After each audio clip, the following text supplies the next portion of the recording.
பெருமாள் பொழுதுக்கு தயாராண்டால் கோதேஸ்வரி சுருத்தனாச்சியார் எழுதுகொண்டு திருடாள்வார் மணிப்பூரத்தில் அவதாரம் பண்ணி பெருமாள் பக்கத்திலே இருக்கிறான் சீக்கிரமாக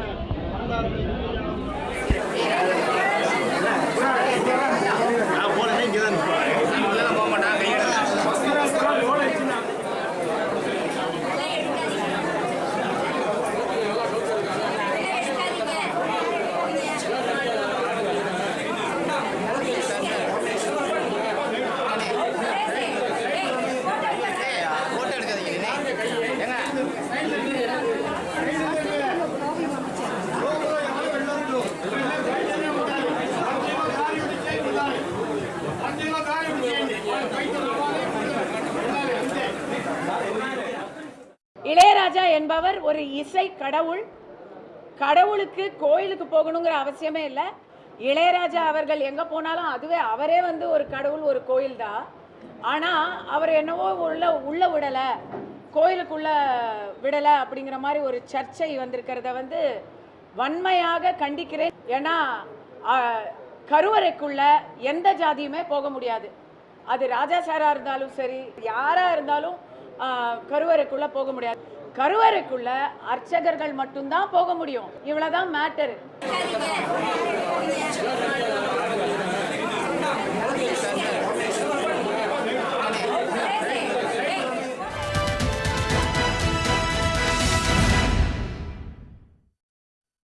வணக்கம். இது கேள்வி களம்.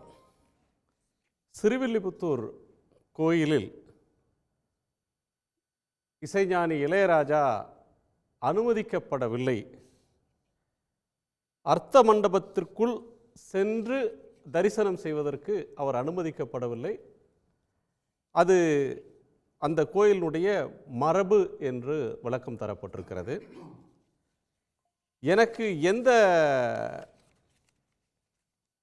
சுயமரியாதையை நான் எப்போதும் விட்டு கொடுப்பவன் அல்ல, விட்டு கொடுக்கவும் இல்லை. சிலர் என்னை மையமாக வைத்து பொய்யான வதந்தி பரப்புகிறார்கள் என்று திரு இளையராஜா விளக்கம் அளித்திருக்கிறார். எங்கு என்ன சம்பவம் நடந்தது என்றெல்லாம் அவர் சொல்லவில்லை. ஆனால் இதைத்தான் அவர் சொல்ல வருகிறார் என்று நாம் புரிந்து கொள்ளலாம். அவரே கடவுள், அவருக்கு கோயிலுக்கு செல்ல வேண்டிய தேவையே இல்லை என்று இன்னொரு விளக்கம்.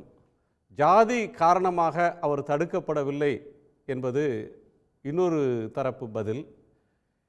ஆகமம் மரபு அந்த இலக்கணப்படிதான் எல்லாம் நடக்கும் என்பது இன்னொரு பதில். வைக்கம் சத்தியாகிரகத்தினுடைய நூற்றாண்டு விழா ஏற்படுத்தியிருக்கக்கூடிய ஒரு சமத்துவ உணர்வு, அது சார்ந்து பேசப்படும் இந்த வேளையில் இளையராஜாவுக்காக பலரும் பேச, அவர் தனக்கு எந்த சுயமரியாதைக்கும் இழுக்கு வரவில்லை என்று அவர் சொல்வதும், பொது வெளியில் இந்த ஆகமம் சார்ந்த அம்சங்களை மாற்ற வேண்டும் என்கிற கோரிக்கைகள், அதன் உள்ளீடாக வரக்கூடிய தன்மைகளை பற்றியும் நாம் விவாதிக்கப் போகிறோம். நம்மோடு திராவிடர் விடுதலை கழகத்தினுடைய பொதுச் செயலாளர் திரு விடுதலை ராஜேந்திரன், அரசியல் விமர்சகர் திரு ராமசுப்ரமணியம், விமர்சகர் திரு நித்யானந்தன், அர்ச்சகர் திரு பாஸ்கர் கௌசிகன், இவர்களோடு எழுத்தாளர் திரு ஆதவன் தீட்சண்யா. அனைவருக்கும் வணக்கம். நான் விடுதலை ராஜேந்திரன் அவருடைய முதற் பார்வையை கேட்குறேன். இளையராஜாவுக்கு ஒன்றுனா மற்றவங்க அவருடைய இசையால் அவரை ரொம்ப பெருசாக மதிக்கக்கூடியவங்க மனசு கஷ்டப்பட்டு ஆதங்கப்பட்டு பதிவுகள் எழுதுறதையும், அதற்கு ஆன்மீக ரீதியில் வேறு விளக்கங்கள் தர்றதையும் எப்படி புரிஞ்சுக்கிறது சார்? ஆகம ரீதியாக என்ன வியாக்கியானங்கள் சொல்கிறாங்கன்னு எனக்கு புரியல. இப்போ நடந்திருக்கிற சம்பவமே கோயில் கர்ப்பகிரகத்தில் நடக்கலை, அர்த்த மண்டபத்தில் தான் நடந்திருக்கு. நீங்கள் கர்ப்பகிரகத்துக்குள்ளே போகிறத பற்றி பேசுனீங்கன்னா நீங்கள் ஆகம விதிகள் அதெல்லாம் நீங்கள் கூட பேசலாம். அர்த்த மண்டபம் அப்படிங்கிறதுல இருக்கிறவர் மூலவர் இல்லை, உற்சவர் தான் இருக்கிறார். உற்சவர் ஊர் பூரா வீதி வீதியாக சுற்றுறவர் தான். உற்சவர் எல்லா ஜாதிகாரங்களும் போய் வணங்க கொடுத்து அவர் வச்சுருக்காங்க. அதனால் அந்த உற்சவருக்கு ஆகம விதிகள்லாம் பேசுகிறதுல என்ன நியாயம் இருக்குது அப்படிங்கிறதுல ஒன்றும் புரியல. ஸோ கர்ப்பகிரகம் வேறு, அர்த்த மண்டபம் வேறு. கர்ப்பகிரகத்துக்கு வெளியில் இருக்கிறது தான் அர்த்த மண்டபம். கர்ப்பகிரகத்தில் இருக்கிறவர் மூலவர், அர்த்த மண்டபத்தில் இருக்கிற உற்சவர். இந்த உற்சவர் பிரச்சனை சில கோயிலில் இருக்குது. ஏற்கனவே சிதம்பரம் கோயிலில் திருச்சிற்றம்பலம் என்று சொல்லப்படுகிற இடம் கூட இதே மாதிரி இந்த அர்த்த மண்டபம் தான். அந்த அர்த்த மண்டபத்தில் ஓதுவார்கள் ஏதி பேசக்கூடாது, பாடக்கூடாது அப்படின்னு சொல்லி அங்கே உள்ள தீட்சிதர்கள்லாம் பெரிய தகராறு பண்ணாங்க. தேவாரம் திருவாசகத்தை நாங்கள் வேணால் அதில் ஏறி பாடலாமே தவிர இந்த ஓதுவார்கள்லாம் வந்து பாடக்கூடாதுன்னு போய் நீதிமன்றம் வரையும் அவங்க வழக்கு போனாங்க. நீதிமன்றத்தெலாம் வழக்குக்கு போய் அப்புறம் ஓதுவார்களுக்கு ஒரு குறிப்பிட்ட நேரம் ஒதுக்கப்பட்டு அந்த நேரத்தில் வந்து அவங்க வந்து அந்த தேவாரம் திருவாசகத்தை பாடலாம். அதுவும் உள்ளே வந்து வேத மந்திரம் உச்சரிக்கிற நேரத்தில் இந்த தேவாரம் திருவாசகம்லாம் பாடக்கூடாது அப்படின்னு ஒரு மரபு வந்து இப்போ இருந்துகிட்ருக்கு. அதே மாதிரி சமயபுரம் கோயிலில் வந்து 2018 இதே மாதிரி இந்த அர்த்த மண்டபத்தில் போகக்கூடாது அப்படின்னு சொல்லி ஒரு தடை போட்டாங்க. அதை எதிர்த்து நீதிமன்றத்தில் வழக்கு தொடரப்பட்டு அப்போ அந்த நீதிபதிகள் வந்து இந்த அர்த்த மண்டபத்தில் எல்லாரும் போகலாம், அதற்கு ஒன்றும் தடை இல்லை அப்படின்னு சொல்லியும் தீர்ப்புலாம் வந்திருக்கு. ஆக இப்போ பிரச்சனை வந்து அர்த்த மண்டபத்தை நோக்கி தான் ஓடிட்டுருக்கு. இப்போ கூட ஒரு அம்மா பேசுனாங்க, கர்ப்பகிரகத்துக்குள்ளே அர்ச்சகர்கள் மட்டும் தான் போகலாமான்னு சொல்லி. அடிப்படையே புரியாமல் பேசுகிறாங்க. நடக்கிறது வந்து அர்த்த மண்டப விஷயம். இன்னொன்று வந்து இளையராஜா வந்து அவரை போல ஒரு பெரிய ஆன்மீகவாதி கிடையாது. அவர் இசையை பரப்புவதை விட ஆன்மீகத்தை அதிகமாக பரப்பு கொண்டு இருக்கிறார். அவர் வழியாக ஆன்மீகம் பரப்புது. இன்னும் சொல்லப்போனால் பாரதிய ஜனதா கட்சியினுடைய நியமிக்கப்பட்ட ஒரு நாடாளுமன்ற மாநிலங்களவை உறுப்பினரும் கூட. அவர் தனக்குத்தானே வந்து ஒரு ஆன்மீகத்தை பார்க்கிறவர், தனக்குத்தானே கடவுளை கண்டுகொள்கின்றவர். ஏன் கோயிலுக்கு அவர் போனார் அப்படிங்கிற கேள்வியை அங்கே எழுப்புகிறாங்க. இந்த கேள்வியை வந்து இளையராஜாவுக்கு மட்டும் எழுப்ப முடியாது, எல்லாருக்கும் எழுப்பணும். என்ன சொன்னால் அத்வைத ஃபிலாசபி அப்படிங்கிறது தனக்குத்தானே கடவுளை உணர்ந்து கொள்வதாக சொல்லுது. கோயில் என்பது எதற்காக ஏற்பட்டதுன்னு சொன்னால் தனக்குத்தானே கடவுளை காண முடியாத வெகு மக்களுக்காகத்தான் கோயில் அப்படிங்கிற ஒரு வழிபாட்டு முறையே வந்து உருவாச்சு. இன்னும் சொல்லப்போனால் வேத காலத்தில் வந்து உருவ வழிபாடுங்கிறதே கிடையாது. அப்போ வந்து அக்கினி வழிபாடு, வாயு வேறுபாடு, வர்ணன் வழிபாடு இவைகள் தான் இருந்ததை தவிர உருவ வழிபாடு கிடையாது. ஆனால் அதற்கு பிறகு கோயில்கள் கட்டப்பட்டு வந்ததற்கு பிறகு வேதத்தினுடைய கடவுள்கள் எல்லாம் ஓரங்கட்டி வச்சுட்டாங்க. இப்போ மற்றவங்களை பார்த்து கடவுள் இல்லைன்னு சொல்கிறவங்கெல்லாம் வேதத்தில் உள்ள கடவுள்கள்லாம் இல்லைன்னு சொல்லி மறுத்துட்டு கோயிலுக்குள்ளே வந்து கடவுளை வந்து சிவன் விஷ்ணு இதெல்லாம் வேதத்தில் சொல்லப்பட்டிருக்காங்கன்னா வேதத்தில் சிவன் விஷ்ணு பிள்ளையார் இதெல்லாம் வந்து யாரும் வேதத்தில் கிடையாது. அவங்க உருவ வழிபாடுங்கிறது அப்போது கிடையாது. வேதத்துக்கே உருவ வழிபாடு எதிர்ப்பான ஒரு விஷயந்தான். ஆனால் கோயில் கட்டினதுக்கு அப்புறம் அவங்க வேதவாதிகள்லாம் உள்ளே நுழைஞ்சு அதற்கு பிறகு தங்களுக்குள்ள ஒரு ஆகமம்னு வச்சு இந்த கோயிலை கட்டினவர்கள்லாம் வந்து மன்னர்களாக பாண்டியர்களாகவும் சோழர்களாகவும் இருந்த காரணத்தாலையும் கோயிலை வந்து தங்களை ஆரம்பிச்சுட்டு தங்களுடைய இடமா மாற்றிக்கிட்டு அதற்கு பிறகு ஆகமம் அப்படிங்கிற ஒரு விஷயத்தை இதில் கொண்டாந்து வச்சுக்கிட்டு அதுலேயும் வந்து ஒரு டிஸ்கிரிமினேஷன் பாகுபாடு தான் இன்றைக்கி நடத்திட்டு இருக்கிறாங்க. இதை ஒரு டிஸ்கிரிமினேஷனாக தான் பார்க்குறீங்க? டெஃபினட்டாக இது ஒரு டிஸ்கிரிமினேஷன். இது வந்து கடுமையாக கண்டிக்கப்பட வேண்டிய டிஸ்கிரிமினேஷன், பாகுபாடு தான் அது. இன்னும் சொல்ல போனால் அது ஒரு தீண்டாமை தான். இது வந்து மதத்தின் பெயரால் இழைக்கப்படுகின்ற ஒரு தீண்டாமை. சமூகத்தில் வந்து சட்டம் வழியாக தீண்டாமை நம்ம ஒழிச்சிட்டோம். ஆனால் மதத்தில் ஆகமம் என்று ஒரு சொல்லி பழக்க வழக்கம் என்று சொல்லி ஒரு தீண்டாமையை இன்றைக்கும் நாம் நிலைநிறுத்தி கொண்டு இருக்கிறோம். இட்ஸ் வந்து இது ஒரு பெரிய அன்டச்சபிலிட்டி. அது இல்லாமல் இளையராஜாவே இதை பற்றி கவலைப்படல, நீங்கள் ஏன் கவலைப்படுறீங்க என்று கேட்பதில் என்ன நியாயம் இல்லை. இளையராஜாங்கிறது ஒரு சமூக மனிதர். இன்றைக்கு வந்து இசை உலகத்தில் கொடிகட்டி பறக்கக்கூடிய ஒரு மனிதர். அவர் இசையமைத்து பாடிய அந்த திவ்ய பாசுரம் அங்கே கேட்குது. அது வந்து கருவறைக்கு வழி போகுது, எல்லாருக்கும் அந்த பாசுரம் கேட்குது. ஆனால் இளையராஜா அதுக்குள்ளே வந்து போக முடியல. அவர் பெரிய ஆன்மீகவாதியாக இருந்தாலும் போக முடியலங்கிறது மட்டும் இல்லை, அவர் இந்த அர்த்த மண்டபத்திற்குள்ளே நுழைந்தவரை அது வழி நுழைஞ்சு உள்ளே போயிட்டார். உள்ளே போனவர் வந்து வெளியில் அனுப்புகிறாங்க, நீ உள்ளே வராத வெளியில் போன்னு சொல்கிறாங்க. இது எவ்வளோ பெரிய ஒரு அவமானம். இப்போ எந்த உலகத்தில் இருக்கோம் நம்ம? ஏஐ உலகத்தில் இருக்கும், ஆர்டிஃபிஷியல் இன்டெலிஜென்ஸ் உலகத்தில் நம்ம இருந்துக்கிட்டு இன்றைக்கி எங்களுக்கு சில பழக்க வழக்கம் இருக்குது. சார், அவங்க கோயிலில் கொடுத்துருக்கக்கூடிய விளக்கம் வந்து இந்த கோயிலுடைய மரபுப்படியும் பழக்க வழக்கப்படி இந்த ரெண்டு சொல்லு தான் சொல்கிறாங்க. மரபு பழக்க வழக்கப்படி அர்த்த மண்டபம் வரையிலும் அந்த கோயிலோட அர்ச்சகர், பரிசாரகர், அப்புறம் மடாதிபதிகள் இவங்க மட்டும்தான் போகலாம். இதர நபர்களை அனுமதிக்கும் வழக்கம் இல்லை அப்படின்னு சொல்கிறாங்க இளையராஜாவுக்கு. இதர நபர்களை அனுமதிக்கும் வழக்கம் இல்லை. அடுத்தது இதே அர்த்த மண்டபத்துக்கு போன உடனே ஜிஆர் சொல்லிட்டாரு நீங்கள் அனுமதிக்க மாட்டாங்க அப்படின்னு சொன்ன உடனே அர்த்த மண்டபத்தின் முன்பிருந்து சாமி தரிசனம் செய்யலாம், நீங்கள் உள்ளே வராதிங்க, அதுக்கு முன்னாடி இருந்து தரிசனம் பண்ணுங்க அப்படின்னு சொன்ன உடனே அவர் வந்துட்டார். ராமானுஜ ஜிஆர் சுவாமிகள் மட்டும் அர்த்த மண்டபத்துக்கு உள்ளே போய் சாமி தரிசனம் பண்ணார், இவர் வெளியில் இருந்தார்னு விளக்கம் தர்றாங்க. சரி, இப்போ என்ன சொல்கிறாங்க? மரபுப்படி பழக்க வழக்கப்படி இது வந்து புறகிவிட்டார், இது அனுமதிக்கப்பட்டிருக்குன்னு அவங்க சொல்கிறாங்க. மரபு யார் உருவாக்குனது, பழக்க வழக்கத்தை யார் உருவாக்குனது? அப்போ ஒரு கேள்வி என்னென்னா, இந்த கஸ்டம் அண்ட் யூசேஜ், பழக்க வழக்கம் அப்படிங்கிற ஒரு சொற்றொடர் பார்த்தீங்களா? இந்த சொற்றொடர் வந்து சமூகத்தில் வந்து மிகப்பெரிய அநீதிகளுக்கு துணை போன ஒரு சொற்றொடராக இருந்திருக்கு. ஆரம்பத்தில் வந்து அந்த சதி எரியும் மனைவியை நெருப்பில் எரிக்கின்ற சட்டம் கொண்டு வந்த போது அதை எதிர்த்தவர்கள் பழக்க வழக்கம், இதை எதிர்க்கக்கூடாது என்று சொன்னார்கள். குழந்தைகள் திருமணத்தை தடை செய்வது சட்டம் வருகின்ற போது பழக்க வழக்கம், இதை எதிர்க்கக்கூடாது என்று சொன்னார்கள். கோயில் நுழைவுக்கு அனைவரும் உள்ளே செல்லலாம் என்று சட்டம் வந்துகிற போது பழக்க வழக்கம், உள்ளே செல்ல அனுமதிக்கக்கூடாது என்று அவர்கள் சொன்னார்கள். இன்னும் குழந்தைகள், பச்சிளம் குழந்தைகளை, முதல் குழந்தையை வந்து கங்கையில் ஆற்றி கொள்ளலாம் என்ற பழக்க வழக்கம் இருந்தபோது அதை எதிர்த்து சட்டம் வந்தபோது அது பழக்க வழக்கம் என்று சொன்னார்கள். ஆக இவர்கள் சொல்கிற கஸ்டம் அண்ட் யூசேஜ் எல்லாமே சமூக கொடுமைகளை நிலைநிறுத்துகிற கஸ்டம் யூசேஜாக இருக்கிறது தவிர ஒரு பழக்க வழக்கம் கூட சமூக முன்னேற்றத்திற்கு, சமூக மாற்றத்திற்கான பழக்க வழக்கமாக இருந்ததே கிடையாது. சரி, இந்த கஸ்டம் அண்ட் யூசேஜ் என்று சொல்லுகின்றவர்கள் இந்த மரபு வழிகளை எல்லாவற்றிலும் இவர்கள் பின்பற்றி இருக்கிறார்களா? இவர்கள் பின்பற்றுகிறார்களா? அப்போ ஒரு சின்ன கேள்வி கேட்குறாங்க. ஒரு அர்ச்சகர்களாக இருக்கிறவர்கள் அவர்கள் எப்படி இருக்கணும் அப்படிங்கிறது ஆகமங்களில் விதி இருக்குது. அந்த விதிகள் இன்றைக்கு செய்யப்படுகிறதா? இன்னும் சொல்லப்போனால் ஸ்மார்த்த பிராமின், ஆதி சைவன்னு ரெண்டு கேட்டகரி இருக்காங்க. ஆதி சைவர்கள் அப்படிங்கிறவங்க வந்து சிவனிடமிருந்து பிறந்தவர்கள். இந்த ஸ்மார்த்த பிராமின்ஸ் அப்படிங்கிறவங்க வந்து யாருன்னு சொன்னீங்கன்னா பிரம்மாவிலேருந்து பிறந்தவங்க. இந்த ஸ்மார்த்த பிராமின்ஸ், இந்த ஸ்மார்த்த பிராமணர்களுக்கு உருவ வழிபாடே கிடையாது. இவர்கள் எந்த கோயிலும் போய் அர்ச்சனை செய்வதற்கான உரிமை அவர்களுக்கு சாசன ரீதியாக மறுக்கப்பட்டு இருக்கிறது. ஆனால் இன்றைக்கு தமிழ்நாட்டில் எத்தனை கோயில்களில், மிக முக்கிய கோயில்களில் ஆகமப்படி மறுக்கப்பட்ட ஸ்மார்த்த பிராமணர்கள் இன்றைக்கு பூஜை செய்து கொண்டிருக்கிறார்கள் அப்படிங்கிற ஒரு மிகப்பெரிய ஒரு பட்டியலையே மகாராஜன் கமிஷனில் கொடுத்துருக்கிறார். அந்த பட்டியலாக எடுத்து கொடுத்தா ஒரு நீண்ட நாளமாக இருக்கும். எவ்வளவு ஆகம முறைகள் நடந்துகிட்டு இருக்கு.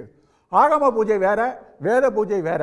ஆனால் ஆகம பூஜையும் வேத பூஜையும் ஒன்றாக்கி இன்றைக்கு வந்து ஆகமங்களை மீறுகிற செய்திகளை இன்றைக்கி செஞ்சுட்டு இருக்கிறாங்க. இன்னும் சொல்லப்போனால் இந்த ஆகமப்படி அர்ச்சகராக இருக்கிறவங்க கடல் தாண்டி போகக்கூடாது, கடல் பயணம் செய்யக்கூடாது. இன்னும் சொல்லலாம் இந்த வழி. ஆனால் கடல் தாண்டி பயணம் போய் இன்றைக்கி வந்து கோயில் கட்டிகிட்டு இருக்கிறாங்க. கடல் தாண்டி பயணம் போய் அந்த உள்ள கோயிலில் ஆகமப்படி இன்றைக்கி வந்து பிரதிஷ்டை செஞ்சுட்டு இருக்கிறாங்க. அப்போ தங்களுக்கு வசதியான இடத்துல பற்றி ஆகமங்களை மீறுவாங்க, மரபுகளை மீறுவாங்க, பழக்க வழக்கங்களை உடைப்பாங்க. ஆனால் பிராமணர் அல்லாத மற்ற மக்களுக்கு, வைதிகத்தை எதிர்க்கின்ற மக்களுக்கு ஆகமம் இப்படி தான் வழக்கப்படி என்று சொல்லி தீண்டாமையை நிலைநிறுத்துவார்கள். அதுதான் இந்த இளையராஜா விஷயத்தில் நடந்திருக்கு. திரு நித்யானந்தம், இது ஒரு டிஸ்கிரிமினேஷன், பாகுபாடு காட்டப்பட்டிருக்கிறது அப்படின்றது திரு ராஜேந்திரன் முன்வைக்கிற வலிமையான ஒரு வாதம். எதை எடுத்தாலும் ஜாதி கண்ணோட்டத்தோடு பார்ப்பது என்பது இந்த தமிழகத்தினுடைய ஒரு பழக்கமாகிவிட்டது. குறிப்பாக திராவிட இயக்கங்கள் அந்த மாதிரியான கருத்து இல்லை அப்படின்னு பாதிக்கப்பட்டவராக கருதக்கூடியவர்கள், பாதிக்கப்பட்டவருக்காக பேசுவது போல பேசுபவர்கள், அவரை ராஜ்யசபா உறுப்பினராக்கின்ற பொழுது என்னென்னலாம் பேசினார்கள், அவருடைய ஜாதியை பற்றி பேசினார்கள், இவற்றையெல்லாம் நாம் மறந்துவிட முடியாது. அதே நேரத்தில் சார், ராஜ்யசபா உறுப்பினர் ஆக்கும்போது அவர் தலித்துன்னு செய்தி குறிப்பு கொடுத்தது அரசாங்கம் தான். தலித்துனா மற்றவங்க யாரும் சொல்லல. தலித்துனா ஒன்றும் அவமானம் இல்லையா? அவங்க நீங்க சொல்ற ஜாதியை சொன்னது வந்து பாரதி சொல்லுகின்ற பொழுது ஜாதிக பெருமை இல்லையடி பாப்பா, குலம் தாழ்த்தி உயர்த்தி சொல்லல் பாவம்னார். இல்லைன்னு யாருமே சொல்லலை, எல்லாம் இருக்குது. அவங்கவுங்களுக்கு பெருமை தான், அதை யாரும் சிறுமைப்படுத்தக்கூடாது. இதை நாம் ரொம்ப தெளிவாக புரிஞ்சுக்கணும். இப்போ நான் வந்து ஒரு சின்ன ஒரு 4 வரி ட்வீட் நான் படிக்கிறேன். இளையராஜாவுடைய ட்வீட்டே அட்மின் எழுதினாருன்னு அவர் சொல்லலை இன்னும், புரியுதுங்களா? அவருடைய சொந்த ட்வீட். என்னை மையமாக வைத்து சிலர் பொய்யான வதந்திகளை பரப்பி வருகிறார்கள். நான் எந்த நேரத்திலும் எந்த இடத்திலும் என்னுடைய சுயமரியாதையை விட்டு கொடுப்பவன் அல்ல, விட்டு கொடுக்கவும் இல்லை. அண்டர்லைன், அது கொஞ்சம் கீழே கோடு போட்டு பாருங்கள். விட்டு கொடுக்கவும் இல்லை. நடக்காத செய்தியை நடந்ததாக பரப்புகின்றனர். இந்த வதந்திகளை ரசிகர்களும் மக்களும் நம்ப வேண்டாம். 4:50க்கு கொடுத்துருக்கிறார். இது இளையராஜாவுடைய சொந்த ட்வீட். அப்போது அவரே சொல்கிறார் தனக்கு அவமதிப்பு என்பது எங்கேயும் ஏற்படவில்லை அப்படின்னு சொல்லிட்டு. அவர் அவமதிப்பாத கருதலை, அங்கே நேர்ந்ததை தனக்கான அவமதிப்பாக அவர் கருதலை. அதை பார்க்கிற மற்றவர்களுக்கு அது அவமதிப்புன்னு மற்றவங்க உணர்றாங்க. அது யார் அவர் அனுமதிக்கலன்றது சார் கோர். இது என்னன்னா, அர்த்த மண்டபத்துக்குள் மற்ற இடங்கள்ல அனுமதிக்கிறீங்க, இந்த இடத்துல அவர் அனுமதிக்கல அப்படின்றது டிஸ்கிரிமினேஷன் அவரோட வாதம். அதாவது வெறுப்பு கண்ணோட்டத்தோடு பார்க்கக்கூடியவர்கள் அப்படித்தான் பேசுவார்கள். அதுதான் முதலே நான் சொல்லிட்டேன், தமிழ்நாட்டில் அப்படி ஒரு கலாச்சாரம் பரவி இருக்கிறதுன்னு நான் சொல்லிட்டேன். வைக்கம் போராட்டம் 100 ஆண்டு ஆகியும் நம்ம பேசுகிறோம். வைக்கம் போராட்டம் காங்கிரஸ் போராட்டம்.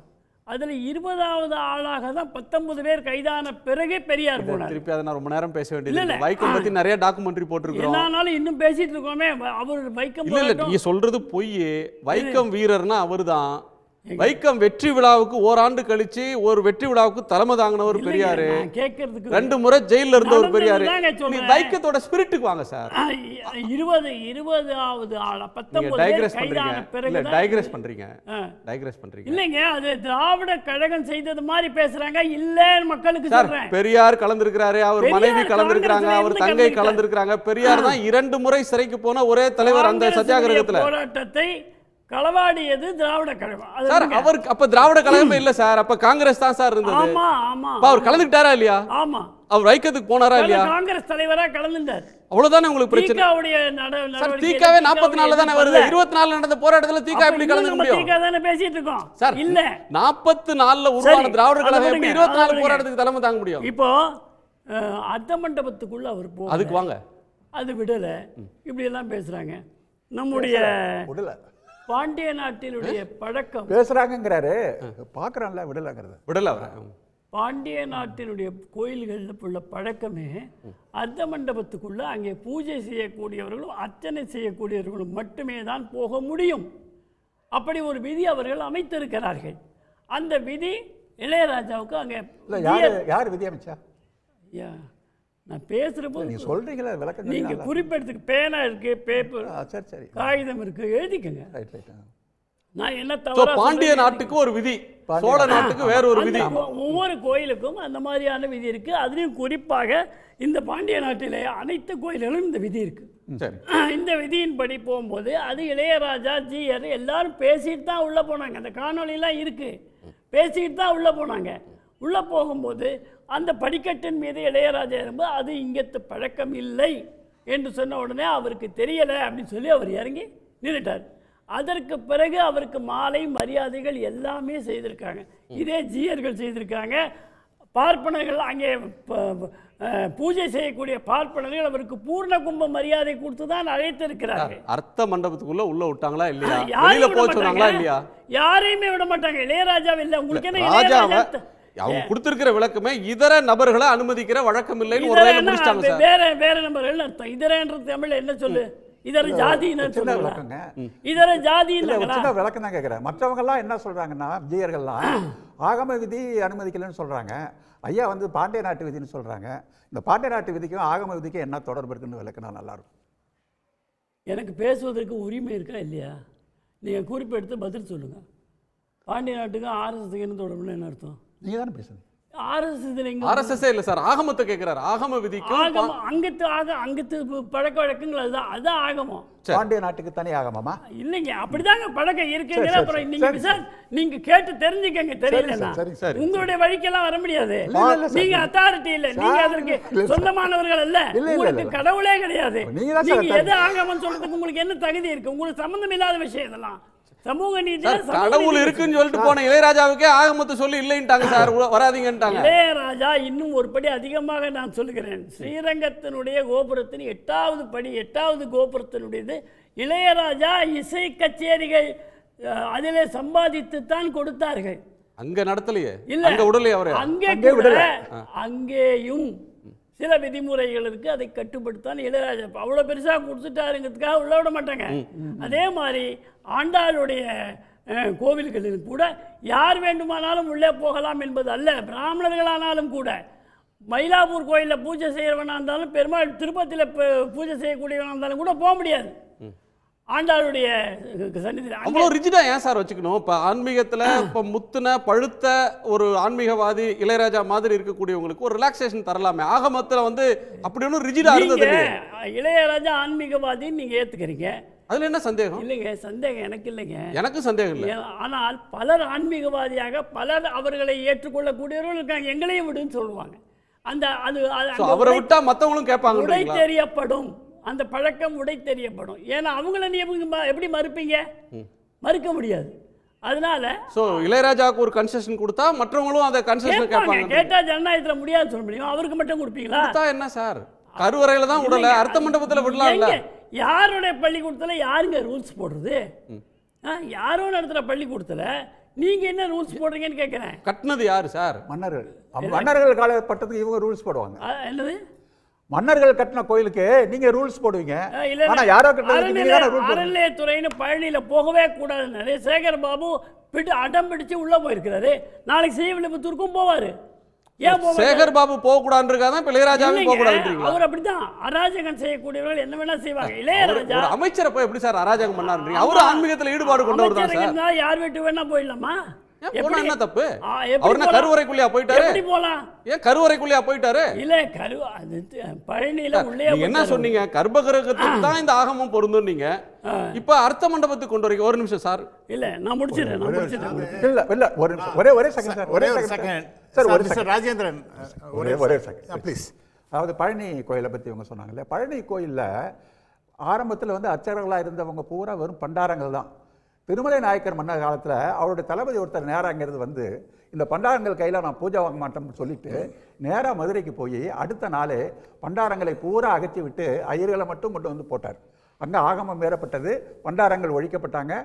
அதற்கு பிறகு தான் பிராமணர்கள் அங்கே பூஜைக்கு வந்து அந்த கோயில் கைப்பற்றப்பட்டது பிராமணர்கள். இது ஒரு வரலாறு. பழனியை பற்றி சேகர்பாபு சொன்னார்ல, அங்கே பண்டாரங்கள் கோயிலை தான் இவங்க கைப்பற்றி வச்சிருக்காங்க. அதான் வரலாறு. இப்போ நான் சொன்ன விஷயங்கள்ல இளையராஜாக்கு நடந்த சம்பவம் அப்படிங்கிறதுல எந்த அநியாயமும் ஏற்படல, இதுதான் நடந்ததுன்னு நான் இப்போ சொன்னது முழுக்க சக்கரை அம்மாள் என்று சொல்லக்கூடிய செயல் அலுவலர், ஸ்ரீவில்லிபுத்தூருடைய செயல் அலுவலர் சக்கரை அம்மாள் கொடுத்த தகவல்கள். அது மட்டுமல்லாமல் அங்கே அர்ச்சனை செய்யக்கூடியவரிடத்துல நான் நேரில் பேசினேன். அதாவது தொலைபேசியில் நேராக அவருடைய குரலிலே கேட்டுத்தான் நான் இங்கே விவாதத்துக்கே வந்திருக்கிறேன். சரி சார். அதனால இதுதான் இங்கே பழக்க வழக்கங்கள். இளையராஜா அதை முழுமையாக ஏற்றுக்கொண்டு அவருக்கு உரிய மரியாதை கொடுக்கப்பட்டிருக்கிறது என்பதை ஏற்றுக்கொண்டிருக்கிறார். அது சரியாகத்தான் நடந்திருக்கிறது. அவரே கவலைப்படாத பொழுது இந்த சம்பவத்திற்கு பிறகு ஆண்டாள் தாயாரையும் ரெண்டும் தப்பு சார். வழிபட்டு இளையராஜாவே கவலைப்படல, நீங்க ஏன்பா கவலைப்படுறீங்க அப்படின்னு கேட்கறதும் தப்பு. இளையராஜாவுக்கு இது வேணும், அவர் மதிக்கலையே, அங்க ஏன் போறீங்கன்னு கேட்கறதும் தப்பு. நான் கவலைப்படலைங்கிறது என்னுடைய கருத்தை முழுமையா உங்களுக்கு பதிவு செய்ய தவறிருக்கேன்னா என்னன்னு தெரியல. யார் அப்படிதான் சொன்னீங்க? அந்த சொல்ல உங்களுக்கு நான் எதன் அடிப்படையில் சொன்னேன்னு ஏத்துக்கிறதுக்கு உங்களுக்கு சுத்தி உங்களால முடியல. இருந்தாலும் கவலைப்படவில்லை என்று சொல்வது இளையராஜாவே இதை தவறாக நினைக்கவில்லைன்னு சொல்ல வரேன். அதான் சார் சொல்றேன். அவர் அத எனக்கு கவலை இல்லைன்னு சொல்லல. நீங்க கவலைப்படுறீங்களா சார்? இல்ல ஒரு நிமிஷம். அதாவது ஃபர்ஸ்ட் நாம மினிஸ்டரை பத்தி அவர் பேசினது அது நான் வந்து ஏத்துக்கவே இல்லை. அதாவது ஒரு பொது தளத்தில் ஒரு மினிஸ்டர் வந்து அவர் பாட்டுக்கு உள்ள கிடுகிடுன்னு போனார் அப்படிங்கிறதெல்லாம் நியாயமற்ற பேச்சு. அது அவருக்கு அடாவடியாக போனார்னார். அடாவடியாக அதை நான் அந்த மாதிரி வார்த்தைகள்லாம் நான் கொடூரமான வார்த்தைகள்லாம் நான் பேச மாட்டேன். அந்த உள்ள அர்த்த மண்டபத்துக்கு உள்ள அவரை அடாவடித்தனமாக போனார் அப்படிங்கிறதெல்லாம் நியாயமற்ற பேச்சு. இன்ஃபேக்ட் அவரை விட ஒரு உன்னதமான ஒரு ஆன்மீகவாதியை பார்ப்பது என்பது ரொம்ப ரொம்ப அரிதான சமாச்சாரம். அதனால் லெட் அஸ் நாட் belittle அவர் மினிஸ்டர் அப்படிங்கிறது என்னோட ஒரு பாயிண்ட். இருங்க சார் ஒரு நிமிஷம். நீங்க பேசும்போது நான் ஒரு வார்த்தை பேசல சார், ப்ளீஸ். நான் பேசவே இல்லை. அவர்கிட்ட நான் ராஜேந்திரன் தான் நான் பேசுறது. அதுவும் அவர் சொன்னான்னு நான் சரி நான் ஒத்துட்டேன். ரெண்டாவது பாயிண்ட், இப்போ இவர் ஈவோட்ட பேசினேங்கிற நான் வந்து இது வந்து I think it is much ado about நத்திங்கிற மாதிரி தான் என்னோட ஃபீலிங்காக இருக்குது. ஒரு இஷ்யூவாக இது வந்து எடுத்து செல்ல வேண்டுமா அப்படிங்கிறது எனக்கு ஒன்றுமில்லாத சமயத்தை நம்ம பெருசுபடுத்தி பேசுகின்றோமோ அப்படிங்கிற மாதிரி தான் எனக்கு தோன்றது. நான் வந்து இன்றைக்கி ஸ்டேட்மெண்ட் கொடுத்து ஒரு 2 பக்க அறிக்கை திரு செல்லதுரை ஜாயிண்ட் கமிஷனர் அவர்கிட்ட நான் டைரெக்டாக பேசினேன். அவருடைய ஸ்டேட்மெண்ட் கரெக்டாக இருக்கா இல்லைங்கிறத நான் அவர்கிட்ட வெரிஃபை பண்ணிக்கணுக்கு தான் பேசினேன். அவர் வந்து ஆமாம் அதெல்லாம் கரெக்டு தான், அதை தாண்டி கலெக்டருக்கும் அந்த ரிப்போர்ட்டை நாங்கள் கொடுத்துருக்குறோம். அதை திரு இளையராஜா அவருடைய ஸ்டேட்மெண்ட்டும் வந்து எங்களுடைய ஸ்டேட்மெண்ட்டோட கொராபரேட் ஆகுன்றது. அதனால் இதில் ஒன்றும் பிரச்சனை இல்லைங்கிற. இப்போ வந்து இது வந்து திருநெல்வேலிக்கு ஒன்று, சோழ நாட்டுக்கு ஒன்று அப்படிங்கிற மாதிரிலாம் ஆகமங்கள்லாம் அப்படி எனக்கு தெரிஞ்சு கிடையாது. அந்த பாண்டிய நாட்டுக்கு ஒன்று, சோழ நாட்டுக்கு ஒன்றுங்கிற மாதிரிலாம் எனக்கு தெரியாது. ஏன்னா எனக்கும் கொஞ்சம் இல்லை நான் சொல்கிறேன். ஏன்னா நானும் கொஞ்சம் தயவுசெய்து இந்த ஆகமம் அதெல்லாம் பற்றி பேசுறதுன்னா நான் I have got certain authoritative books அதெல்லாம் வச்சு நான் பேச முடியும். நான் அதுக்குள்ளெல்லாம் போகலை. ஆனால் இரண்டாவதாக இன்றைக்கி டெஃபினட்டாக திரு இளையராஜா அவர்களுக்கு ஏன்னா மற்ற திரு ராஜேந்திரன் ரொம்ப அழகாக ஒரு விஷயம் சொன்னார். என்னன்னா இன்னைக்கு ஆகம கோயில் அப்படின்னு சொல்லிட்டு யார் பூஜை பண்ணுமோ அவங்கள தாண்டி வேற யாரெல்லாம் பண்ணுறாங்கன்னு இன்னைக்கு அது ரொம்ப அரிதான சமாச்சாரம் போயிடுது. இன்றைக்கி அஃபிஷியல் யார் பண்ணணும் அப்படிங்கிற மாதிரி இருக்கிறவங்கள அவங்கள அந்த தொழிலையே விட்டுட்டு போயிட்டாங்க. இன்றைக்கி யாரோ ட்ரெயின் ஆனவங்கள்லாம் இன்றைக்கி நானே கோயிலில் ஒரு ஆகம கோயிலில் பார்த்தேன். அந்த கோயிலில் ட்ரெயின் ஆனவங்க ஒரு கோயிலில் தயாரானவர், அவர் வந்து பூஜை பண்ணுறார். அவரை நான் சந்தோஷம் அவர்கிட்ட நான் பேசிகிட்டு இருந்தேன். அவர் என்கிட்ட கரெக்டாகவே சொன்னார், சார் நான் வந்து இது இப்படி சிவாச்சாரியார் குடும்பத்தெல்லாம் வந்தவன் இல்லை சார், எங்களுக்கு தான் ட்ரைனிங் கொடுத்துருக்காங்க, நான் வந்து பயிற்சி பள்ளியில் படிச்சுட்டு வந்தவர். எஸ், அதனால இப்போ அந்த மாதிரி இந்த நிலைமை அப்படி தான் போயிட்டு இருக்கு. ஸோ இந்த இன்னைக்கு நம்ம உள்ளே போகக்கூடாதுன்னு அப்படின்னு நம்ம சொல்கிறோம், ஆகணும் அப்படின்னு சொல்கிறோம். நாளைக்கு இதுவும் மாறலாம்.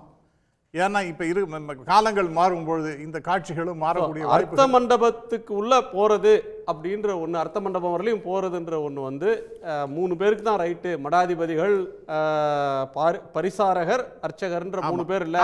ஆமாம், மற்றவர்களையும் மற்ற இடத்துல அனுமதிக்கிற மாதிரியான காலம் வரலாம் அப்படின்றீங்க. வரலாம். ஏன்னா இப்போ என்ன இன்னைக்கு மாறுதல்கள் எல்லாம் everything is subject to change sir. இன்னைக்கு இதுதான் அப்படியே ஸ்டாட்டிக்காக இருக்குமான்னு. ஏன்னா நானே பல இந்த கோயிலெலாம் போயிருக்கேன். அது அந்த பிராச்சீனமாக பழமையான சிஸ்டம் ஆகமத்தெல்லாம் இருக்கக்கூடிய கோயில், அங்கெல்லாம் என்னையே உள்ளே விட்டுருக்காங்க. நான் வந்து ஐ எம் அன்ஃபிட். அப்படி ஸ்ட்ரிக்டாக பார்த்தீங்கன்னா நான் உள்ளே அங்கே போக முடியாது. இப்போ நான் ஒன்றும் இல்லை, பல பேர் அங்கே உள்ள வந்து அந்த ஆகமதியெல்லாம் இல்லையா சார்? அதான் சார், அர்த்த மண்டபம் அங்கே தான் இருக்கு. ஆனால் அங்கே வழுவல்கள்லாம் நடந்து கொண்டிருக்கின்றன. இது வந்து இந்த கோயிலில் தான் அந்த ரிலாக்ஸேஷனா, தளர்வுகளா? வழுவல்னா அப்படிதான் நான் சரியான வார்த்தையை தான் பயன்படுத்துகிறேன், எனக்கு தெரிகிறது. நான் உள்ள அது மாதிரி சில இடங்கள்லாம் டெஃபினட்டாக அர்த்த மண்டபத்தை அலோவ் பண்ணுறாங்க. ஆனால் இதில் ஏன் பண்ணலை அப்படின்னு சொன்னால், இந்த ஜேசி திரு செல்லதுரை அவருடைய ஸ்டேட்மெண்ட் படி அங்கே சில வழிவகைகள் இப்படி தான் இருக்குது அப்படிங்கிறத மாதிரி இருக்குது. அதனால் அவர் அப்படி சொல்லி இருக்கின்றார். ஏன்னா இது வந்து அவருடைய இது யாருன்னா ஒரு ஹெச்ஆர்என்சி அதனுடைய அஃபிஷியல் பர்சனாலிட்டி. இவர் ஒரு மிக முக்கியமான பொறுப்பில் இருக்கக்கூடியவர். சொல்றது ஒரு லைன் தான் சார் அவங்க சொல்றது, இந்த 3 பேரை தவிர வேற ஆள் அலோவ் பண்றது. எக்ஸாக்ட்லி. அவரை வந்து வெளியே நிறுத்திட்டு ஜிஆர் போய் சாமி கும்பிட்டு வந்தார் உள்ள. அவ்வளோதான். எஸ், அதில் ஒன்றும் இல்லைன்னு நான் சொல்லலை, அவ்வளோதான். It is as simple is that. இப்போ 3 பேர் அப்போ அவருக்கு எந்த வித அவமானம்லாம் படுத்தலை. ஏன்னா மேலதாளத்தோடு தான் உள்ளே அழைச்சின்னு வராங்க. அவருக்கு மாலை மரியாதை எல்லாமே செய்யப்படுகிறது. பரிவட்டாங்க கட்ட பூர்ண கும்பம் மட்டுமல்ல, பரிவட்டமே கட்டுறாங்க அங்கே. அது மாதிரி இருக்கு. ஆக இந்த விதமான மரியாதையும் குறைவே நான் புரிஞ்சுக்கிறேன் சார். அவருக்கு எந்த விதமான அவமதிப்பும் நடக்கலை, அந்த மரபுப்படி தான் எல்லாம் நடந்திருக்கு.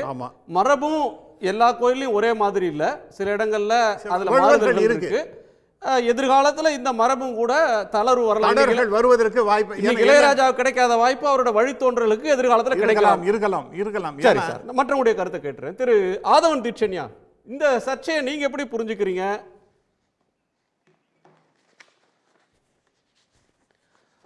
அது இந்து மதமும் சாதியமும் ஒருத்தருக்கு எந்த இடத்த கொடுத்துருக்குதோ அந்த இடத்துல திருப்தி அடைகிற ஒருத்தருக்கு இன்றைக்கி நடந்த சம்பவத்தை பொறுத்த வரைக்கும் எந்த விதமான புகாரும் இருக்கிறதுக்கு வாய்ப்பு இல்லை. இளையராஜாவை பொறுத்த வரைக்கும் அவர் தன்னை ஒரு தீவிரமான அர்ப்பணிப்பு மிக்க இந்துவாக தன்னை கருதி கொள்ளக்கூடியவர்.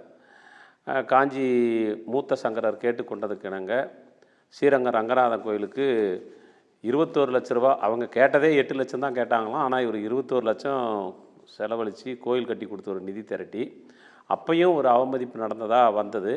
அன்னைக்கும் இவர் அதை பற்றி எந்த புகாரும் சொல்லலை. இப்போது இங்கே ஸ்ரீவில்லிபுத்தூரை பொறுத்த வரைக்கும் அவர் இளையராஜா கருவறைக்குள்ளே நுழைய முயற்சி பண்ணதாக தொடர்ந்து ஒரு விஷயம் சொல்லப்படுது. ஆனால் இது திட்டமிட்டு பரப்பக்கூடிய ஒரு பொய். அங்கே போனது வந்து அர்த்த மண்டபம் தான். அதுக்கு பேர் அர்த்த மண்டபமா அனர்த்த மண்டபமான்ற விவாதமெல்லாம் சமூக ஊடகங்களில் நடந்துக்கிட்டு இருக்கு. இப்போ நான் என்ன கேட்குறேன்னா, அது அர்த்த மண்டபம் இல்லை, கருவறைக்குள்ளேயே இளையராஜா போயிருந்தால் என்ன இப்போ நடந்துரும் அப்படின்னு நான் கேட்குறேன். நீங்கள் பேசிக்கிட்டே போகிறாங்க, மேலதாளத்தோட பெரிய என்னவோ மரியாதையெல்லாம் பண்ணதாக சொல்கிறாங்க. அந்த மரியாதையெல்லாம் பண்ணிவிட்டு கூட்டிகிட்டு போயிட்டே இருக்கிறாங்க. போயிட்டு ஒரு கட்டத்தில் அந்த இடத்துக்கு போன உடனே இளையராஜாவை நிறுத்துகிறாங்க. அப்படின்னா அந்த இடம் வரைக்கும் அவர் இசைஞானியாக பார்க்கப்படுறாரு. ஆனால் அந்த இடத்த அவர் தாண்டும் போது அவர் திடீரென்று அவர் ஒரு பார்ப்பனர் அல்லாதவர், குறிப்பாக இளையராஜா எந்த சமூக பின்னணியிலிருந்து வந்தவர் என்று உலகத்துக்கே தெரியும். அந்த நொடியில் அந்த அந்த அவருடைய ஒரு காலடி அந்த ஒரு எல்லையை தொட்ட உடனே அவர் குறிப்பிட்ட சாதியாக பார்க்கப்படுறாரு. அப்படி பார்க்கப்பட்டு தான் அவர் நிறுத்தப்படுறாரு. ஒருவேளை இளையராஜா இசையில் தன்னுடைய பாண்டித்யத்தை காட்டுவதற்கு பதிலாக நான் சோடா பாட்டில் வீசுவேன் என்று சொல்லியோ, அல்லது தேவநாதனை போல, காஞ்சிபுரம் தேவநாதனை போல ஏதாவது எல்லாம் வேலையெல்லாம் பண்ணியிருந்தாருன்னா இந்த பிரச்சனையே வந்திருக்காது. நேரடியாக அவங்க வந்து கருவறைக்கே கூட்டிகிட்டு போயிருப்பாங்கன்னு தான் எனக்கு தோணுது. இவங்க சொல்லக்கூடிய இந்த ஆகம விதி இதுக்கெல்லாம் என்ன அளவுகோல், யார் இவங்ககிட்ட இது பண்ணது? இப்போது இவர் நித்யானந்தன் கேட்குறாரு, கோயிலுக்கும் உங்களுக்கு என்ன சம்மந்தம், கடவுளுக்கும் உங்களுக்கு என்ன சம்மந்தம்? கடவுளுக்கும் எங்களுக்கும் உங்களுக்கு மட்டும் என்ன பெரிய சம்மந்தமா? டெய்லி உங்களுக்கு என்ன கடவுள் என்ன கால் பண்ணியா பேசுகிறாரு? சும்மா அப்பீலாக விட்டுக்கிட்டு இருக்கிறீங்க, கடவுள் இருக்கிறாருன்னு.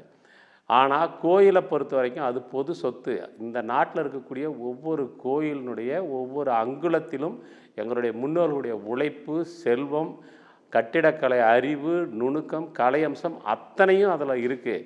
அதுக்கு உள்ள எந்த பங்களிப்பும் செய்யாத, இம்மி அளவு கூட அதற்காக எந்த ஒரு வேலையும் செய்யாத பார்ப்பனர்கள் புரோகிதர்களாக உள்ளே நுழைந்து கொண்டு வேறு யாரையும் வரவிடாமல் தடுப்பதற்காக ஆகம விதி. பொதுமக்களுடைய சொத்து தான், அதை கொள்ளடிச்சிட்டு இருக்கிறீங்க. நீங்க சிதம்பரத்தில் என்ன பண்றீங்க? நீங்கள் கொள்ளையடித்ததை, நீங்கள் கொள்ளையடித்த நகையை நகை குறைப்பாளர் என்று புது மொழியில் சொல்லி கொண்டிருப்பவர்கள், நிலத்தை அபகரித்ததை பற்றி நீங்கள் ஜெயசீல ஸ்டீஃபன் ஒரு புத்தகம் இருக்கிறாரு. அதில் முதல்ல 10 பக்கம் பார்ப்பனர்கள் இந்த நாட்டின் கோயில்களை எவ்வாறு கொள்ளையடித்தார்கள் என்பதை பற்றி மிக விரிவாக அதில் எழுதியிருக்கிறாரு. தயவு செஞ்சு எடுத்து படிங்க. எதையுமே படிக்காமல் வந்து நான் அவங்ககிட்ட பேசினேன் இவங்ககிட்ட பேசலாம் வந்து இங்கே கதை சொல்லாதீங்க. ரெண்டாவது, இளையராஜாவை பொறுத்த வரைக்கும் நேற்று மாலையில் இந்த அவமதிப்பு நடந்திருக்குது. ஆனால் ஊடகங்களில் இன்றைக்கி காலையில் தான் செய்தி வருது என்றால் உள்ளூர் செய்தியாளர்களை ஒருவேளை சரி கட்டியிருக்கிறார்களா, அதன் காரணமாக இருட்டடிப்பு செய்யப்பட்டதா, பிறகு இது சமூக ஊடகங்களிலே வெளியான சூழலில் இன்றைக்கு இந்து அறநிலையத்துறையினுடைய அலுவலர்கள் அல்லது இந்த ஜிஆர் சம்மந்தப்பட்டவர்கள்லாம் இதுக்கு விளக்கம் சொன்னாங்களான்றது ஒரு கேள்வி இருக்குது. அல்லது இளையராஜாவை கூட இந்த நான் போன இந்த நிகழ்ச்சியை ஒரு சர்ச்சைக்குரிய நிகழ்ச்சியாக மாற்ற வேண்டாம், அது ஒரு பொது விவாதத்துக்கு வர வேண்டாம், தனக்கு நேர்ந்த அவமானத்தை வெளியில் மீண்டும் ஒரு முறை நினைத்து பார்ப்பதற்கு அவர் மனம் சங்கடப்பட்டிருக்கலாம். இதெல்லாம் யூகம்தான். ஆனால் அவர் நேற்று நடந்தது, நேற்று இந்நேரத்துக்கு நடந்ததை இப்போது ரொம்ப துல்லியமாக சொன்னார். 4:50க்கு ட்வீட் போட்டிருக்கிறாருன்னு. 24 மணி நேரம் கழித்து ஒருத்தர் வந்து சொல்ல வேண்டிய தேவை என்ன இருக்குது? அவருக்கு ஏன் அந்த நெருக்கடி உருவாச்சு அப்படின்றத நாம் யோசிக்கணும். இளையராஜா போன்ற ஒரு உலகமே மதிக்கத்தக்க கொண்டாடக்கூடிய ஒரு ஆளுமைக்கு தனக்கு நேர்ந்த அவமானத்தை அவமானம் என்று சொல்வதற்கு பதிலாக அவ்வாறு சொல்ல முடியாத சங்கடங்களும் நெருக்கடிகளும் இருப்பதாகத்தான் நான் புரிந்து கொள்கிறேன். அவரை பொறுத்த வரைக்கும் அவர் இப்போ நான் கேட்குறேன், இளையராஜா வந்து அவர் யாருமே மறுக்கலை, அவர் அர்த்த மண்டபத்துக்குள்ளே போகலாம் அப்படின்னு சொன்னால் இப்போ கூட்டிகிட்டு போவீங்களா? எத்தனை பேர் அர்த்த மண்டபத்துக்குள்ளே கூட்டிகிட்டு போவீங்க? ஏன் வந்து நீங்கள் ஜிஆர் தவிர மற்ற யாரும் போகக்கூடாதுன்னு சொல்கிறீங்க? அவங்கெல்லாம் யார்? அந்த பரிசாரகர், அங்கே உள்ளே இருக்கக்கூடியவங்க, இவங்க எல்லாருமே எப்படி வந்து ஒரே சமூக பின்னணியை கொண்டவர்களாக இருப்பார்கள்? அப்படியானால் இவர்கள் சொல்லக்கூடிய விதிகள், பழக்க வழக்கங்கள் இது எல்லாம் பாண்டிய நாட்டுக்கு ஒன்று, ஒரத்த நாட்டுக்கு ஒன்றுலாம் கிடையாது. இது எல்லாமே இவர்கள் தங்களுடைய சொந்த நலன்களுக்காக உருவாக்கி கொண்டது. கோயில் இல்லாத ஊரில் குடியிருக்க வேணான்னு இவங்க சொன்னது வந்து யாருக்காக? இவங்க வந்து கோயில் இருந்தால் தான் பிழைக்க முடியும், அங்கே இருந்தால் தான் கொள்ளடிக்க முடியும், சுரண்ட முடியும், அரசுக்கு நெருக்கமாக அல்லது ஆட்சியாளர்களுக்கு அணுக்கமாக இருக்க முடியுன்றதுக்காக இவர்களே உருவாக்கி கொண்ட இந்த விஷயந்தான் இது எல்லாமே. இப்போ நான் சொல்கிறேன், இது நாட்டில் நிலவக்கூடிய நூற்றுக்கணக்கான வடிவங்கள் நிலவக்கூடிய தீண்டாமைகளுடைய ஒரு வடிவம் தான் இந்த கோயிலுக்குள்ளே நுழையிறதை தடுக்கிறது. இப்போது சபரிமலை பிரச்சனையில் உச்சநீதிமன்றம் மிக தெளிவாக ஒரு தீர்ப்பு சொல்லியிருக்காங்க. பொல்யூஷன், அந்த பியூரிட்டி பொல்யூஷன்ற பேரில், தீட்டு புனிதங்கிற பேரில் யார் ஒருவர் தடுக்கப்படுவதும் அது தீண்டாமையினுடைய ஒரு வடிவமாகத்தான் கருதப்பட வேண்டும் என்று சொல்லி பெண்கள் தடுக்கப்படுவதையும் அது தீண்டாமை குற்றம் என்று அந்த தீர்ப்பிலே சொல்லப்பட்டிருக்கிறது. அதன்படி பார்த்தால் நேற்றைக்கு இளையராஜாவை குறிப்பிட்ட இடத்திற்கு மேல் வரக்கூடாது என்று தடுத்து நிறுத்தியது என்பதும் தீண்டாமை குற்றம்தான். அந்த குற்றத்தை செய்தவர்கள் யாரோ அவர்கள் மீது நடவடிக்கை எடுக்க வேண்டும். இது ஏதோ இளையராஜாவுக்கு மட்டும் இவங்க பண்ணதான் நினைக்காதீங்க. ஒரிசாவில் பூரி ஜெகநாதர் கோயிலுக்கு முன்னாள் ஜனாதிபதி ராம்நாத் கோவிந்த் போனப்போ அவருக்கும் இது போன்ற ஒரு அவமதிப்பு நடந்ததாக அப்போது ஊடகங்களில் செய்தி வெளியானது. அப்போதும் வேறு பிரச்சனைகளை கிளப்பி அவர்கள் பூசி மெழுகினார்கள் என்பதை இந்த நேரத்தில் கவனப்படுத்துகிறேன். இது சாதி ரீதியான இடத்தில் ஒருவரை நிறுத்திய பிறகு அவர் என்ன திறமைகளோடு, என்ன ஆளுமை பண்புகளோடு, எவ்வளவு தலைமை பண்புகளோடு ஒருவர் வெளிப்பட்டாலும் அதையெல்லாம் அங்கீகரிக்காமல் அவரை ஒரு குறிப்பிட்ட சாதியின் பெயராலேயே பார்ப்பது என்கிற ஒரு கண்ணோட்டம் தான் பார்ப்பனியம். அந்த பார்ப்பனிய கருத்தியல் அடிப்படையில் தான் நேற்று இவரை அவமதித்திருக்கிறார்கள். அந்த அவமதிப்பை பூசி மெழுவதற்காக இளையராஜாவே ஒரு கடவுள் அப்படின்னு சொல்கிறது. இதெல்லாம் கோபுர தரிசனம் கோடி புண்ணியம்னு சொல்லுவாங்கல்ல, அப்படி சொல்லி ஊரை ஏமாத்தினாங்கல்ல, உள்ள கோயிலுக்குள்ளெல்லாம் வராத, அதுக்குள்ளே நாங்களே இருந்திருக்கேன்னு. இப்போ கோயில் கோபுர தரிசனம் கோடி புண்ணியம் அப்படின்னா அந்த கோடி புண்ணியத்தை நீங்களே வச்சுங்க பார்ப்பனர்களே, நாங்களாம் உள்ளே போகிறோம், எங்களுக்கு சிங்கிள் தரிசனம் கிடைச்சா போதும், சிங்கிள் புண்ணியம் கிடைச்சா போதுன்னா வந்துடுவாங்களா இவங்க? அவ்வளோ பெரிய தாராளவாதிகளா? வெளியில் நிற்கிறவங்களுக்கு கோடி புண்ணியத்தை கொடுத்துட்டு இவங்க அப்படி சிங்கிள் புண்ணியத்தில் வாழ்கிறவங்களா அவங்க? இது எல்லாமே கோயிலுக்குள் வரவிடாமல் தடுப்பது. கோயிலினுடைய அமைப்பு என்பதே சாதி அடுக்குக்கு இசைவான ஒரு வடிவம்தான். எப்படி சாதி அடுக்கின் உச்சத்தில் இருக்கக்கூடிய பார்ப்பனர்கள் இருக்கிறாங்களோ அந்த மாதிரி கோயிலினுடைய மையத்தில் அதனுடைய உள்ளில் கருவறைக்குள்ளே அவங்க இருப்பாங்க. பார்ப்பனர்களுடைய அடுத்துள்ள சாதிகள் கோயிலினுடைய அருகாமை பகுதிகளில் வசிக்கக்கூடியவர்களாகவும், சாதி அடுக்கினுடைய அடியில் இருப்பவர்கள் கோயிலுக்கு வெளியே நிறுத்தப்படக்கூடியவர்களாகவும், சாதி அமைப்பு எப்படி ஒரு கோபுரம் போல இருக்கிறது என்று அம்பேத்கர் சொன்னாரோ அந்த மாதிரி கோயில் என்கிற கோபுரம் சாதியினுடைய ஒரு செயல் விளக்கமாக இருக்கிறது. இந்த செயல் விளக்கம்தான் கோயில். இந்த கோயிலை எப்படி அனைவருக்குமானதாக மாற்றுவது என்பதற்கான போராட்டம் நந்தன் காலத்திலே தொடங்கிருச்சு. அன்னைக்கு நந்தனை எரிச்சிட்டு அவர் ஜோதியில் ஐக்கியமாயிட்டாருன்னு சொல்லி சொன்னாங்க. இப்போ சொல்கிறாரு வைக்கம் போராட்டத்தில் பெரியாரை நாங்கள் பெரியாரை அவர் 20வது ஆளாக போனார். 20வது ஆளாக போன பெரியார் 74 நாள் ஜெயிலில் வைப்பாங்களா? அவருக்கு கழுத்தில் மரத்தாலையும் காலில் இரும்பு சங்கிலையும் போட்டு கட்டி வைப்பாங்களா? 141 நாள் மொத்தமாக அவர் பெரியார் வைக்கத்தில் தங்கி இருந்து அந்த போராட்டத்தை நடத்தியிருக்கிறாரு. இவங்களுக்கு என்னத்தை பேசினாலையும் நாயை எங்கே அடித்தாலையும் காலை நொண்டுன்னு சொல்லுவாங்க. அப்படி இவங்களுக்கு எந்த பிரச்சனை வந்தாலையும் உடனே பெரியார்கிட்ட போய் நிற்கிறது. ஏன்னா பெரியார் இவங்களுக்கு மிகப்பெரிய தொந்தரவாக இருக்கிறாரு. அதே மாதிரி தான் அம்பேத்கர் காலாராம் கோயிலுக்குள்ள 1930 நாசிக்கில் இருக்கிற காலாராம் கோயிலுக்குள்ள அன்றைக்கு இருந்த அந்த ஒடுக்கப்பட்ட மக்கள் அந்த கோயிலுக்குள்ளே இருக்கக்கூடிய பக்தர்களுக்கு அனுமதி இல்லைங்கிறப்ப கூப்பிட்டு போகிறாங்க. அப்போ அம்பேத்கர் சொல்கிறாரு, பத்திரிகையாளர்கிட்ட சொல்கிறாரு, எனக்கு இந்த உள்ளே இருக்கிற விக்கிரகம் வெறும் கல்லால் ஆனதுன்னு தெரியும், ஆனால் இந்த மக்களுக்கு ஒரு நம்பிக்கை இருக்குது, அவங்க உள்ளே போகணுங்கிற ஒரு உரிமை சம்மந்தப்பட்ட பிரச்சனை, ஆகவே நான் கூட்டிகிட்டு போகிறேன். இப்படி கூட்டிகிட்டு போகிற இந்த மக்களை இந்துக்கள் எப்படி சமமாக நடத்துகிறார்களா அல்லது பாகுபாட்டுடன் நடத்துகிறார்களா என்பதை அவர்களுக்கு உணர்த்துவதற்காகத்தான் நான் கூட்டிகிட்டு போகிறேன்னு சொன்னார். அம்பேத்கர் கரெக்டாக அவர் அசஸ் பண்ணி சொன்னது மாதிரியே மிக கடுமையான தாக்குதல் அங்கே நடைபெற்றது. இவர்கள் எல்லா காலத்திலும் கோயிலுக்குள் நுழைபவர்களை தடுத்து கொண்டே இருக்கிறார்கள். இவ்வாறு தடுப்பதற்கு தீட்டு புனிதம் என்கிற ஒரு கருத்தாக்கத்தை தொடர்ந்து அவர்கள் முன்வைத்துக் கொண்டிருக்கிறார்கள். அந்த கருத்தாக்கம் என்பது சாதியினுடைய அடிப்படையிலானது. இந்த பார்ப்பனிய கருத்தை உள்வாங்கித்தான் மேல் பாதி வரைக்கும் இன்றைக்கு நாடு முழுவதும் இருக்கக்கூடிய எல்லா கோயில்களிலுமே ஒடுக்கப்பட்ட சமூகத்தவர்கள் புறக்கணிக்கப்படுவதும், உள்ளே வந்தால் அது பெரிய சட்டம் ஒழுங்கு பிரச்சனையாகவும் சமூக பதட்டத்தை உருவாக்குவதாகவும் ஆவதற்கு காரணமே இந்த தீட்டு புனிதம் என்கிற பார்ப்பனிய கருத்தாக்கம் தான். அந்த கருத்தாக்கத்தில் இருந்து இவர்கள் தங்களை விடுவித்துக் கொள்ளாமல் சமூகத்தை மிகப்பெரிய அழிவுக்கு கொண்டு போகிறார்கள். பல நூற்றாண்டுகளுக்கு பின்னால் இழுத்து கொண்டு போகிறார்கள். வைக்கம் நூற்றாண்டு கொண்டாடி கொண்டிருக்கிற இந்த நேரத்தில் நூற்றாண்டுக்கு முந்தைய நிலைமைக்குள் தமிழ்நாட்டை தள்ளுவதற்கு ஒரு சாதி வெறியர்கள் ஜீயர்கள் என்கிற பெயரிலே அல்லது பட்டர்கள் என்கிற பெயரிலே முயற்சிப்பார்கள் என்றால் அதை தமிழ்நாடு அரசோ அல்லது சமூக நீதியில் அக்கறை உள்ளவர்களோ வழிபாட்டு உரிமையில் அக்கறை உள்ளவர்களோ ஒருபோதும் இதை ஏற்றுக்கொள்ளக்கூடாது. இதுக்கு நான் கடவுளை கும்பிடணும்னு அவசியம் இல்லை. மனித உரிமையை பேசக்கூடிய எவர் ஒருவருக்கும் இந்த கோயிலுக்குள் நுழைவதற்கான உரிமையை பற்றி பேசுவதற்கு யாரும் தடுக்க முடியாது. இது கோயிலுக்கும் ஜாதிக்குமான உறவு, கோயிலுக்கு சமூக மதிப்பு, இப்ப கடைசியா வழிபாட்டு உரிமை அப்படின்ற ஒரு இடத்துக்கு கொண்டு வந்திருக்கீங்க. 100 ஆண்டுகளுக்கு முன்னாடி கோயிலுக்குள் சென்று வழிபடக்கூடிய உரிமை பல இடத்துல இல்லாமல் இருந்தது. இப்போ கோயிலுக்குள்ளே போய் வழிபடக்கூடிய உரிமை இருக்குது. எல்லா கோயில்களுக்குள்ளும் எல்லோரும் போய் வழிபடுறாங்க. இன்று இந்த சம்பவம் அப்படின்னு எடுத்துக்கிட்டா நீங்கள் கருவறை அப்படின்ற ஒன்றுக்குள்ள மட்டும்தான் இந்த கஸ்டம்ஸ் அண்ட் யூசேஜ் அப்படின்னு சொல்லிட்டு இருந்தாங்க. இப்போ அர்த்த மண்டபம் வரையிலும் சில கோயில்களில் இருக்கிறத மாற்றணுன்ற இடத்துக்கு வந்திருக்குன்னு நினைக்கிறீங்களா?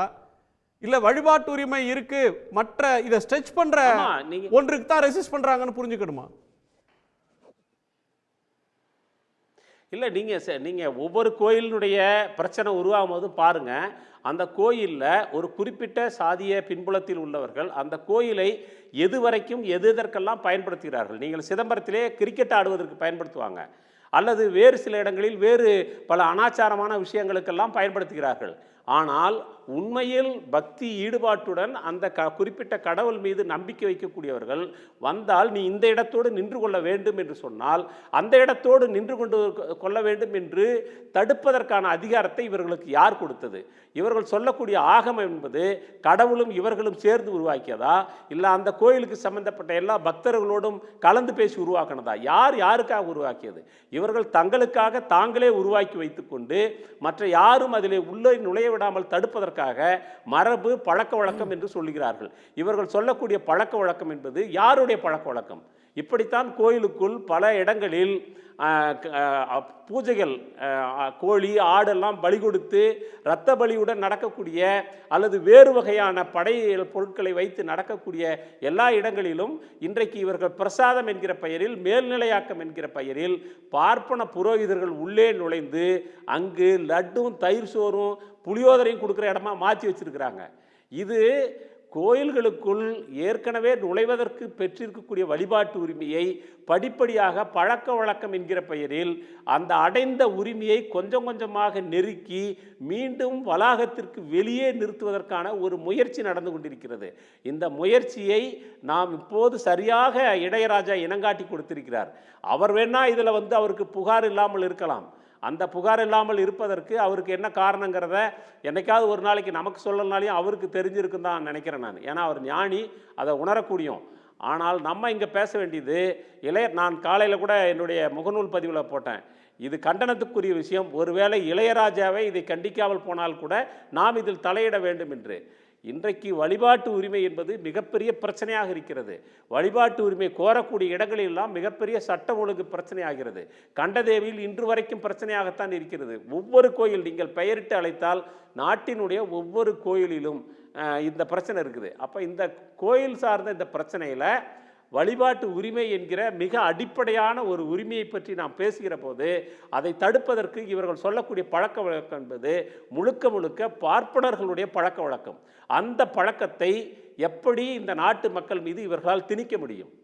இந்த பழக்கம் அவர்களுக்கு தனியாக அவர்கள் கடைபிடித்துக் கொள்ளட்டும். வேண்டுமானால் இந்த பழக்க வழக்கங்களை மட்டுமே கடைபிடிக்கக்கூடிய ஒரு தனி கோயில்களை அவர்கள் உருவாக்குவதென்றால் உருவாக்கி கொள்ளட்டும். ஆனால் எனக்கு அதில் உடன்பாடு இல்லை. அவர்களும் மனிதர்களோடு சமமாக எல்லோரோடும் சமமாக கலந்து வாழ வேண்டும், மனித பண்புகளை அடைய வேண்டும் என்பதுதான் என்னுடைய வேண்டுகோள். அதை இன்னைக்கு அவங்க மனிதத்தன்மையிலிருந்து கீழிறங்குவது மட்டுமல்ல, ஒரு இளையராஜா சொல்கிறார், என்னுடைய சுயமரியாதைக்கு எந்த பங்கமும் வரலன்னு சொல்லி. சுயமரியாதை என்பது என்ன? ஒருவருக்கு ஒரு மதிப்பு என்கிற நிலையிலிருந்து ஒருவர் எக்காரணத்தை கொண்டும் கீழிறக்கப்படக்கூடாது என்பதுதான் சுயமரியாதை.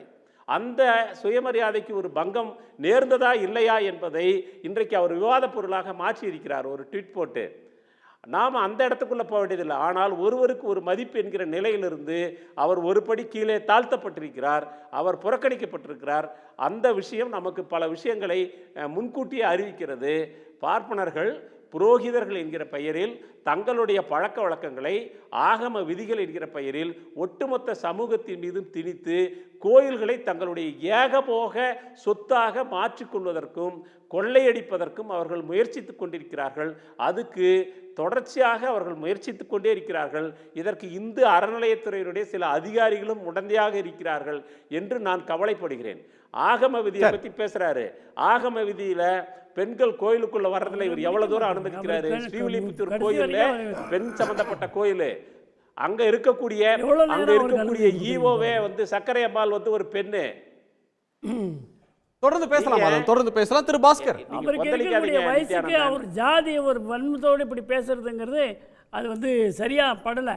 அவர் வந்து ஜாதி வன்மத்தில் இல்ல, அந்த ஜாதியை இளையராஜா கிட்ட நீங்க காட்டுனதுனாலதான் அவருக்கு நீங்க ரொம்ப அவருக்கு பெரிய ஒரு ஜாதி மேல நீங்க இருக்கக்கூடிய ரொம்ப பெரிய ஒரு ஒரு நீதிவான் மாதிரி காழ்ப்புணர்ச்சி, எதுக்கு அதை எடுத்தாலையும் திரும்ப சாதின்னு திரும்ப சொல்லி ஒரு சொன்னீங்க. 100 தடவை நீங்கள் சொல்லியிருப்பார். கொண்டாடக்கூடிய பார்ப்பன மோடி இப்ப என்ன ராமசாமி நித்யானந்தன், நாயக்கர் நித்யானந்தன், கோச்சிக்கிறோமா? நித்யானந்தன் இனத்துக்காக ஒரு 4 பேர் செய்யக்கூடிய சொல்லுங்க. தவறா இருந்து ஏதாவது அவர் பார்த்தாலும் கூட சொல்லுங்க, அந்த அப்படிதானே சமுதாயத்தை சொல்லிட்டு மட்டுமா இருக்கீங்க. சொல்வதற்கான காரணம் அப்படிதானே என்ன? சொல்லிட்டு காழ்ப்புணர்ச்சி. இருக்கீங்க. நாங்க நாயக்கரை முழுசா சொல்ல முடியுமா? அவர்களும் இந்துக்கள் தான்.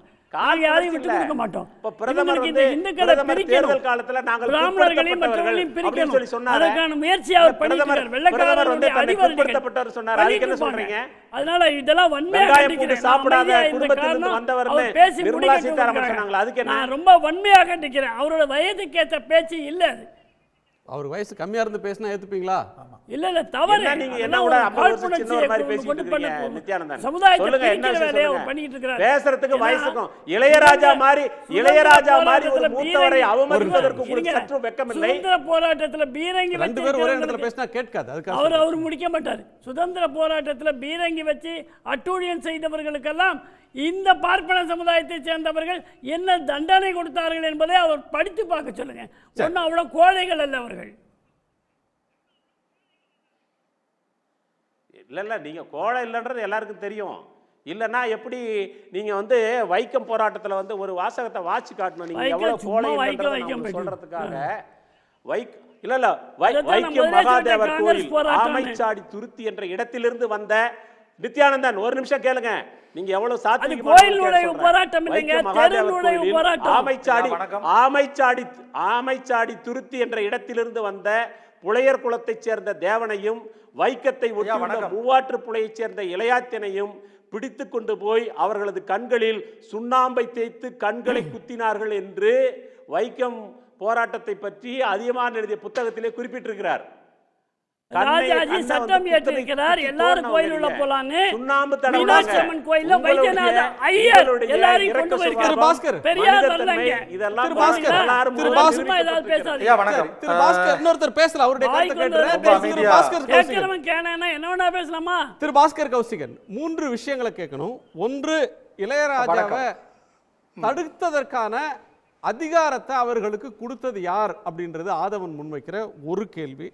ரெண்டாவது வந்து இளையராஜாவை ஒருவேளை அர்த்த மண்டபத்துக்குள்ள அனுமதிச்சிருக்கிறாங்க, ஒரு ஆன்மீகத்தில் பழுத்த ஆன்மீகவாதின்னு அனுமதிச்சிருந்தாங்கன்னா அதனால என்ன கெடுதல் நடந்திருக்கும். மூணாவது, வழிபாட்டு உரிமையை மறுக்கிறாங்க, அதை நோக்கி போராடணும்னு ஆதவன் சொல்றார். இந்த 3க்கும் உங்களுடைய பதில். ஒரு கோவிலுடைய சட்டதிட்டங்கள் அப்படிங்கிறது ஆகமங்கள் தான். உங்களுக்கு ஒன்று தோணும், எனக்கு ஒன்று தோணும், ஐயாவுக்கு ஒன்று தோணும், நண்பர்களுக்கு ஒன்று தோணும். ஆனால் ஒரு கோவிலுடைய வழிபாட்டு முறை என்பதை வரையறுக்கக்கூடியவை ஆகமங்கள் மட்டும்தான். அடியார் பெருமக்களாக இருக்கக்கூடிய தேவாரத்தை நமக்கு தந்தவர்களாகட்டும் அல்லது சமய பெரியோர்களாக இதுகாரும் இருந்தவர்களாகட்டும், எல்லாரும் ஆகமங்களை அங்கீகரித்திருக்கிறார்கள். எப்படி அங்கீகரிச்சிருக்காங்க? எண்டில் ஆகமம் இயம்பி இறைவர்தான், இறைவன் அந்த ஆகமத்தை நமக்கு தந்திருக்கிறார் அப்படின்னு சொல்லியே அதை அங்கீகரிக்கிறாங்க. இளையராஜா அவர்களுக்கு அந்த அர்த்த மண்டபத்துக்குள்ளே போகிறதுக்கு அனுமதி வழங்கியிருக்கணும்ல. அவர் ஒரு பழுத்த பழம் இல்லை அப்படின்னா அவருக்கு மட்டும் அந்த அங்கீகாரம் வழங்கப்பட்டிருந்தால் அதுதான் சமூக நீதிக்கு எதிரானது. சமூக நீதி அப்படிங்கிறத இவங்க எப்படி புரிஞ்சுக்கிறாங்க அப்படின்னா, யாரோ ஒருத்தரை தாக்குவதனாலே சமூக நீதி ஏற்பட்டுவிடும் இவங்க நம்புறாங்களான்னு எனக்கு தெரியல. நான் அந்த விஷயத்துக்குள்ளே போகலை. நான் ஆகமம் சார்ந்த என்னுடைய கருத்துக்களை நான் முன்வைக்கிறேன். ஒரு கோவிலுடைய நடைமுறை எதுவோ அந்த நடைமுறை ஆகமங்களிலிருந்து பெறப்படுகிறது. ஒரு ஆகமம் அப்படின்ன உடனே நீங்கள் ஒரு டெக்ஸ்ட் புக்கு, அந்த புக்கு எல்லா இடத்துலையும் அப்ளை ஆகும் நீங்கள் நினச்சிட்டு இருந்தீங்கன்னா அது அவ்வாறானது அல்ல. ஸ்ரீவில்லிபுத்தூர் கோவில் வைகானச ஆகமத்தை சேர்ந்தது. தமிழகத்தில் வைஷ்ணவத்தில், அதாவது பெருமாளை வழிபடக்கூடிய வைஷ்ணவ சம்பிரதாயத்தில் பாஞ்சரத்ர ஆகமங்கள்னு நிறைய இருக்குது. வைகானச ஆகமம்னு ஒரு ஆகமம் இருக்குது. இது 4 மாநிலங்களில் இது புழக்கத்தில் இருக்குது. இந்த ஆகமங்கள் அந்த கோவிலுடைய அர்ச்சகர், பரிசாதகர், அதுக்கப்புறமா அந்த கோவிலுடைய அந்த ஜீயர் இவர்களுக்கு என்ன செய்யறதுன்னா, உள்ளே செல்வதற்கான ஜீயரே உள்ளே போனாலும் பெருமாளை தொட்டு கைங்கரியம் பண்ண முடியாது. அதற்கென நியமிக்கப்பட்ட ஒருத்தர் இருப்பார். அவருக்கு தான் பட்டர்னு பேர், அர்ச்சகர்னு பேர். அவர் மட்டும்தான் அந்த சுவாமியை போய் அர்ச்சனை செய்ய முடியும். அந்த பட்டர் அவருடைய பட்டருடைய பொண்ணை ஒருத்தர் கல்யாணம் பண்ணிக்கிறாருன்னு வச்சுக்கலாம், மாப்பிள்ளை. அவர் வேற குடும்பத்தை சேர்ந்தவர். அவர் போய் அந்த பெருமாளை ஆராதிக்க முடியுமான்னா அதுவும் கிடையாது. ஆகவே முதல் விஷயமே என்ன அப்படின்னாக்க, அந்த அர்த்த மண்டபத்துக்குள்ள தானே போறாரு அப்படின்னா அந்த கோவிலுடைய நியமம் இளையராஜா அவர்களை மட்டும் உள்ள அனுப்பினா அதுதான் தவறு, அதுதான் விதிமீறல். எல்லாரும் எந்த இடத்துல இருந்து தரிசனம் செய்ய முடியுமோ அந்த இடத்துல இருந்து தான் யாரானாலும் தரிசனம் செய்ய வேண்டும். அந்த மாண்பை மிகச்சரியாக இளையராஜா அவர்கள் காத்திருக்காங்க அந்த இடத்துல. அவர்கள் நீங்க சொல்லும்போது இது இவ்வளவு நேரம் நான் கேட்டுட்டு இருந்தேன் ரொம்ப அமைதியா. நிறைய விஷயங்களுக்கு பதில் சொல்லணும்னு எனக்கு ஆசை இருக்கு. ஆனால் நேரமும் குணா அவர்கள் அனுமதிப்பாங்களா அப்படிங்கிறது எனக்கு தெரியல. என்னால் முடிஞ்ச சில விஷயங்களுக்கு நான் பதில் சொல்ல விரும்புகிறேன். முதல் விஷயம், இந்த அவர்களுக்குள்ள யாரெல்லாம் இருக்காங்கன்னாக்கா அரசனுடைய நிர்வாகம் இருக்கு, அங்கே இருக்கக்கூடிய அறநிலைத்துறை அதிகாரி இருக்காங்க, அதுக்கப்புறமா அந்த கோவிலுடைய நிர்வாகம் இருக்கிறது, அந்த கோவிலுக்கென்று ஒரு தர்மகர்த்தா இருக்கிறார், அந்த கோவிலுக்கென்று ஜியர் இருக்கிறார், அந்த கோவிலுக்கென்று அர்ச்சகர்கள் இருக்கிறார். இத்தனை படிநிலைகள் அங்கே இருக்கு. இவர்கள் எல்லாரும் ஒரு சேர்ந்து இதை மறுத்திருக்கும் போது, பாதிக்கப்பட்டதாக சொல்லப்படக்கூடிய இளையராஜா அவர்கள் மறுத்திருக்கும் போது கூட இத்தனை விதமான இவர்களுடைய கற்பனைகளை இங்கே கொட்டி கொண்டிருக்கிறார்கள் அப்படிங்கிறது என்னுடைய கருத்து. ரெண்டாவது, ஐயா சொன்னாரு வேதங்களிலே உருவ வழிபாடு இல்லை அப்படின்னு. எழுத்தாளர் ஐயா பேசிட்டு இருக்கும்போது கல்வி நிறைய புஸ்தகம் படிக்கணும்னு சொன்னாரு. நான் இவர்களுக்கு நான் சொல்ல விரும்புவது என்ன அப்படின்னா, வேதங்களிலே உருவ வழிபாடு உண்டு. அப்போ அதை நம்ம எப்படி தெரிஞ்சுக்கிறது? அதை கற்று தெரிந்து கொள்ள வேணும். சரி, இங்கே மூல சிக்கல் என்ன? இப்போ என்ன மாதிரியான குற்றச்சாட்டு இங்கே வைக்கப்படுகிறது? ஆலயத்தில் அர்ச்சகர்களுக்கென்று ஸ்பெஷல் ஸ்டேட்டஸ் இருக்கு, ஒரு குறிப்பிட்ட சாரார் மட்டும்தான் உள்ள போய் அங்கே ஆராதனை செய்ய முடிகிறது அப்படிங்கிற மாதிரி ஒரு குற்றச்சாட்டை அதை முன்வைக்கிறாங்க. அது அப்படி அல்ல. பரம்பரையாக வரக்கூடிய அந்த அர்ச்சகர் நியமனங்கள் ஏற்கனவே ஒழித்தாகப்பட்டு விட்டது. பரம்பரை அர்ச்சகர் நியமனங்கள் தமிழகத்தில் எந்த ஆலயங்களிலும் இல்லை. Point number 1. பாயிண்ட் நம்பர் 2, கோவிலிலிருந்து பெறக்கூடிய வருமானத்தை கொண்டு மாவட்டம் தோறும் அல்லது அந்த கோவில் தோறும் ஆகம பாடசாலைகளை நிறுவ வேணும் என அர்ச்சகர் முறை இல்லைன்னா, அப்படியான ஆகம பாடசாலைகள் பரம்பரை அர்ச்சகர் முறை இல்ல, யார் வேண்டுமானாலும் வரலாம் அப்படின்னா அர்ச்சகர் பயிற்சி பள்ளியில முடிச்சுட்டு வந்தவங்கள அர்ச்சகரா நியமிக்கலாமே. அங்க ஆகம கோயில்ல குறிப்பிட்ட சேர்ந்தவர்கள் நீதிமன்றத்தில் எல்லோருக்குமான வாய்ப்பு ஒரு பக்கம் மறுத்துட்டு பரம்பரை அர்ச்சகர் நியமனம் சொல்றீங்க. குணா அவர்களோ பாஸ்கரோ இந்த விஷயத்துல தீர்மானத்துக்கு வர முடியாது. அதற்கென்று தான் இந்த நாட்டில் நீதிமன்றங்கள் இருக்கு. அப்படி ஒரு அர்ச்சகர் நியமனம் நடைபெற்றால் நீதிமன்றங்கள் ஏன் மறுக்குது? நீதிமன்றத்தில் போய் தீர்ப்பு வாங்கி தானே அந்த அர்ச்சகர் நியமனத்தை வாபஸ் வாங்கினாங்க சில கோவில்களில். அப்ப சிக்கல் என்ன, சட்டம் என்ன சொல்லுகிறது அப்படிங்கிறத நம்ம ஆராய்ந்து செய்யணும். நம்முடைய சொந்த கருத்துக்களை தொடர்ந்து பதிவிடுவதன் மூலமாக நம்ம எதுக்குள்ள போயிட்டு இருக்கோம் அப்படின்னாக்க தேவையில்லாத சர்ச்சைகளுக்குள்ள போய் கொண்டு இருக்கிறோம். ஆகமங்களை ஒரு கோவிலுடைய சட்டத்திட்டமாக நீதிமன்றம் அங்கீகரித்திருக்கிறது. Point number 1. பாயிண்ட் நம்பர் 2, நீதிமன்றங்களிலே வழக்காடும் போது அந்த கோவிலுடைய ஆகமம் என்ன சொல்லுகிறதோ அதன் அடிப்படையில் அதை ஒட்டியே தீர்ப்புகள் வழங்கப்படுகிறது. Point number 2. பாயிண்ட் நம்பர் 3, இப்போ ஒரு சமூக ரீதியாக ஒரு கேள்வி முன்வைக்கப்படும். அப்போ ஆகமங்கள் எல்லாரும் படிக்கிறதுக்கான வழியை செய்ய வேண்டியது தானே அப்படின்னு. அதுக்கு தான் இந்த விஷயத்தை திரும்ப ஒரு முறை சொல்றேன். அறநிலையத்துறை சட்டம் மிக தெளிவாக கோவிலிலிருந்து வரக்கூடிய நிதியை கொண்டு ஆகம பாடசாலைகளை அமைக்க வேண்டும் என்று சொல்லுகிறது. அப்படி அமைக்கப்பட்டு விட்டாலே இந்த பிரச்சனைகள் எல்லாம் முடிந்து போயிடுமே. அவற்றை செய்வது இல்லை. சரி, இதுல ஒரு சாதியவாத பிரச்சனை இருப்பதாக எழுத்தாளர் அவர்கள் அவங்களுடைய வேதனைகளை பதிவு செய்தாங்க. ஐயா அவர்களுக்கு ஒன்று சொல்லுகிறேன். இங்கே இளையராஜா அவர்களோ அல்லது ஆன்மீகத்திலே தொடர்ந்து பயணிக்கக்கூடியவர்களோ இது போன்ற சிக்கல்களை அவர்கள் அதை புரிந்து கொண்டிருக்கிறார்கள். அங்கே இருக்கக்கூடிய நடைமுறை சிக்கல்களை புரிந்து கொண்டிருக்கிறார்கள். அதே போல தீகாவை சேர்ந்த நண்பர் பேசும்போது சொன்னாரு, இவங்க அதை பண்ணி வச்சிருந்தாங்க, அதாவது சதி என்று முடங்கட்டி ஏறக்கூடிய பழக்கம் இருந்தது. அதுக்கப்புறமா பார்த்தீங்கன்னா சமூகம் சார்ந்து நிறைய மூடநம்பிக்கைகள் இருந்தது. அதை சட்டப்பூர்வமாக நாம வென்று இருக்கிறோம்னு சொன்னாரு. திராவிடர் கழகம் ஆரம்பித்து 80 வருடங்கள் ஆகிவிட்டது. அறிவியல் சார்ந்து தொடர்ந்து இயங்கக்கூடியவர்கள் எத்தனை அறிவியல் சாதனையை செய்து விட்டார்கள். இது ஒரே சமூகம். இந்த சமூகத்திற்குள்ளே நமக்குள்ளே விவாதங்கள் எழ வேண்டும். அவங்க அறிவியல் சாதனை எத்தனை நோபல் பரிசு வாங்குனாங்க அப்படின்றது பாயிண்ட் இல்லைங்க. அவர் சொல்ல வர்ற பாயிண்ட் கஸ்டம்ஸ் அண்ட் யூசேஜ். இப்ப சொல்றீங்களே மரபு பழக்க வழக்கம், அந்த 2 அடிப்படையில் இப்போ அர்த்த மண்டபத்துக்குள்ள அனுமதிக்கல. இந்த 2 சொல்லி கடந்த காலத்தில் என்னென்னலாம் தடை இருந்தது அதை எல்லாத்தையும் எப்படி தகர்த்தாங்க.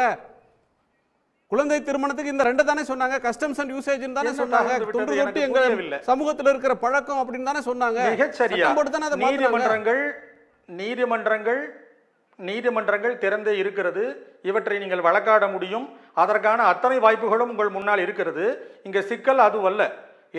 சம்பந்தப்பட்ட இளையராஜா அவர்களோ ஆலயத்தை சேர்ந்த அந்த அதிகாரிகளோ அரசோ கூட விளக்கம் தெரிவித்திருக்கிறது. நான் ஒரு பக்கத்தில் படித்தேன். இப்போ சிக்கல் அதுவான்னு கேட்டால் இல்லை. இங்கே தார்மீகமாக எழுப்பக்கூடிய பிரச்சனைகள் தான் சிக்கல். அந்த தார்மீக பிரச்சனைகளுக்கு தான் நம்ம பதில் சொல்ல முற்படுறோம். இங்கே நடந்திருப்பது தீண்டாமை அப்படிங்கிற வார்த்தையை அவர் பயன்படுத்தினார். உள்ளபடியே அங்கே மிகப்பெரிய அளவிலே ஒரு மாற்றம் நிகழ்ந்திருக்கிறத அனைவருமே நாம் கண்டு ரசிக்கிறோம். இளையராஜா அவர்களுக்கு பூர்ண கும்பம் கொடுக்கலாம், எனக்கு அதிலே மாற்று கருத்து உண்டு. கோவில் என்பது அது அரசியல் நுழையப்படக்கூடாத இடம், அது ஆன்மீகத்திற்கான இடம். அந்த இடத்திலே சிறப்பு பிரமுகர்களுக்கு பூர்ண கும்பத்தை வழங்க வைப்பது இதுவெல்லாம் கூட தேவையில்லை என்று நினைக்கக்கூடிய கோட்பாடு என்னுடையது. சரி, அவர் ஒரு இசைஞானி, உலகத்தினாலே மதிக்கப்படக்கூடியவர், அவருக்கான சிறப்பு அங்கீகாரங்கள் அரசியல்வாதிகளுக்கு எவ்வாறு வழங்கப்படுகிறதோ அதுபோல வழங்கப்படுகிறது. இவையெல்லாம் நடந்த வரை அவருக்கு பரிவட்டம் கட்டப்பட்டு அவர் சென்றிருக்கக்கூடிய நிகழ்வு திவ்ய பாசுரம் என்று பாசுரத்தை பற்றி பேசக்கூடிய ஒரு நிகழ்வு. மிக அற்புதமான வகையிலே அந்த நிகழ்வும் நடந்து முடிந்தது. இதிலே தேவையற்ற சர்ச்சைகளை உருவாக்குவதாக ஒரு சித்தாந்த சண்டையை இவர்கள் உருவாக்குகிறார்கள். நீதிமன்ற சொல்றாங்க தேவையற்றதா தேவையில்லையா அப்படின்றது பாயிண்ட் இல்ல, தவறு.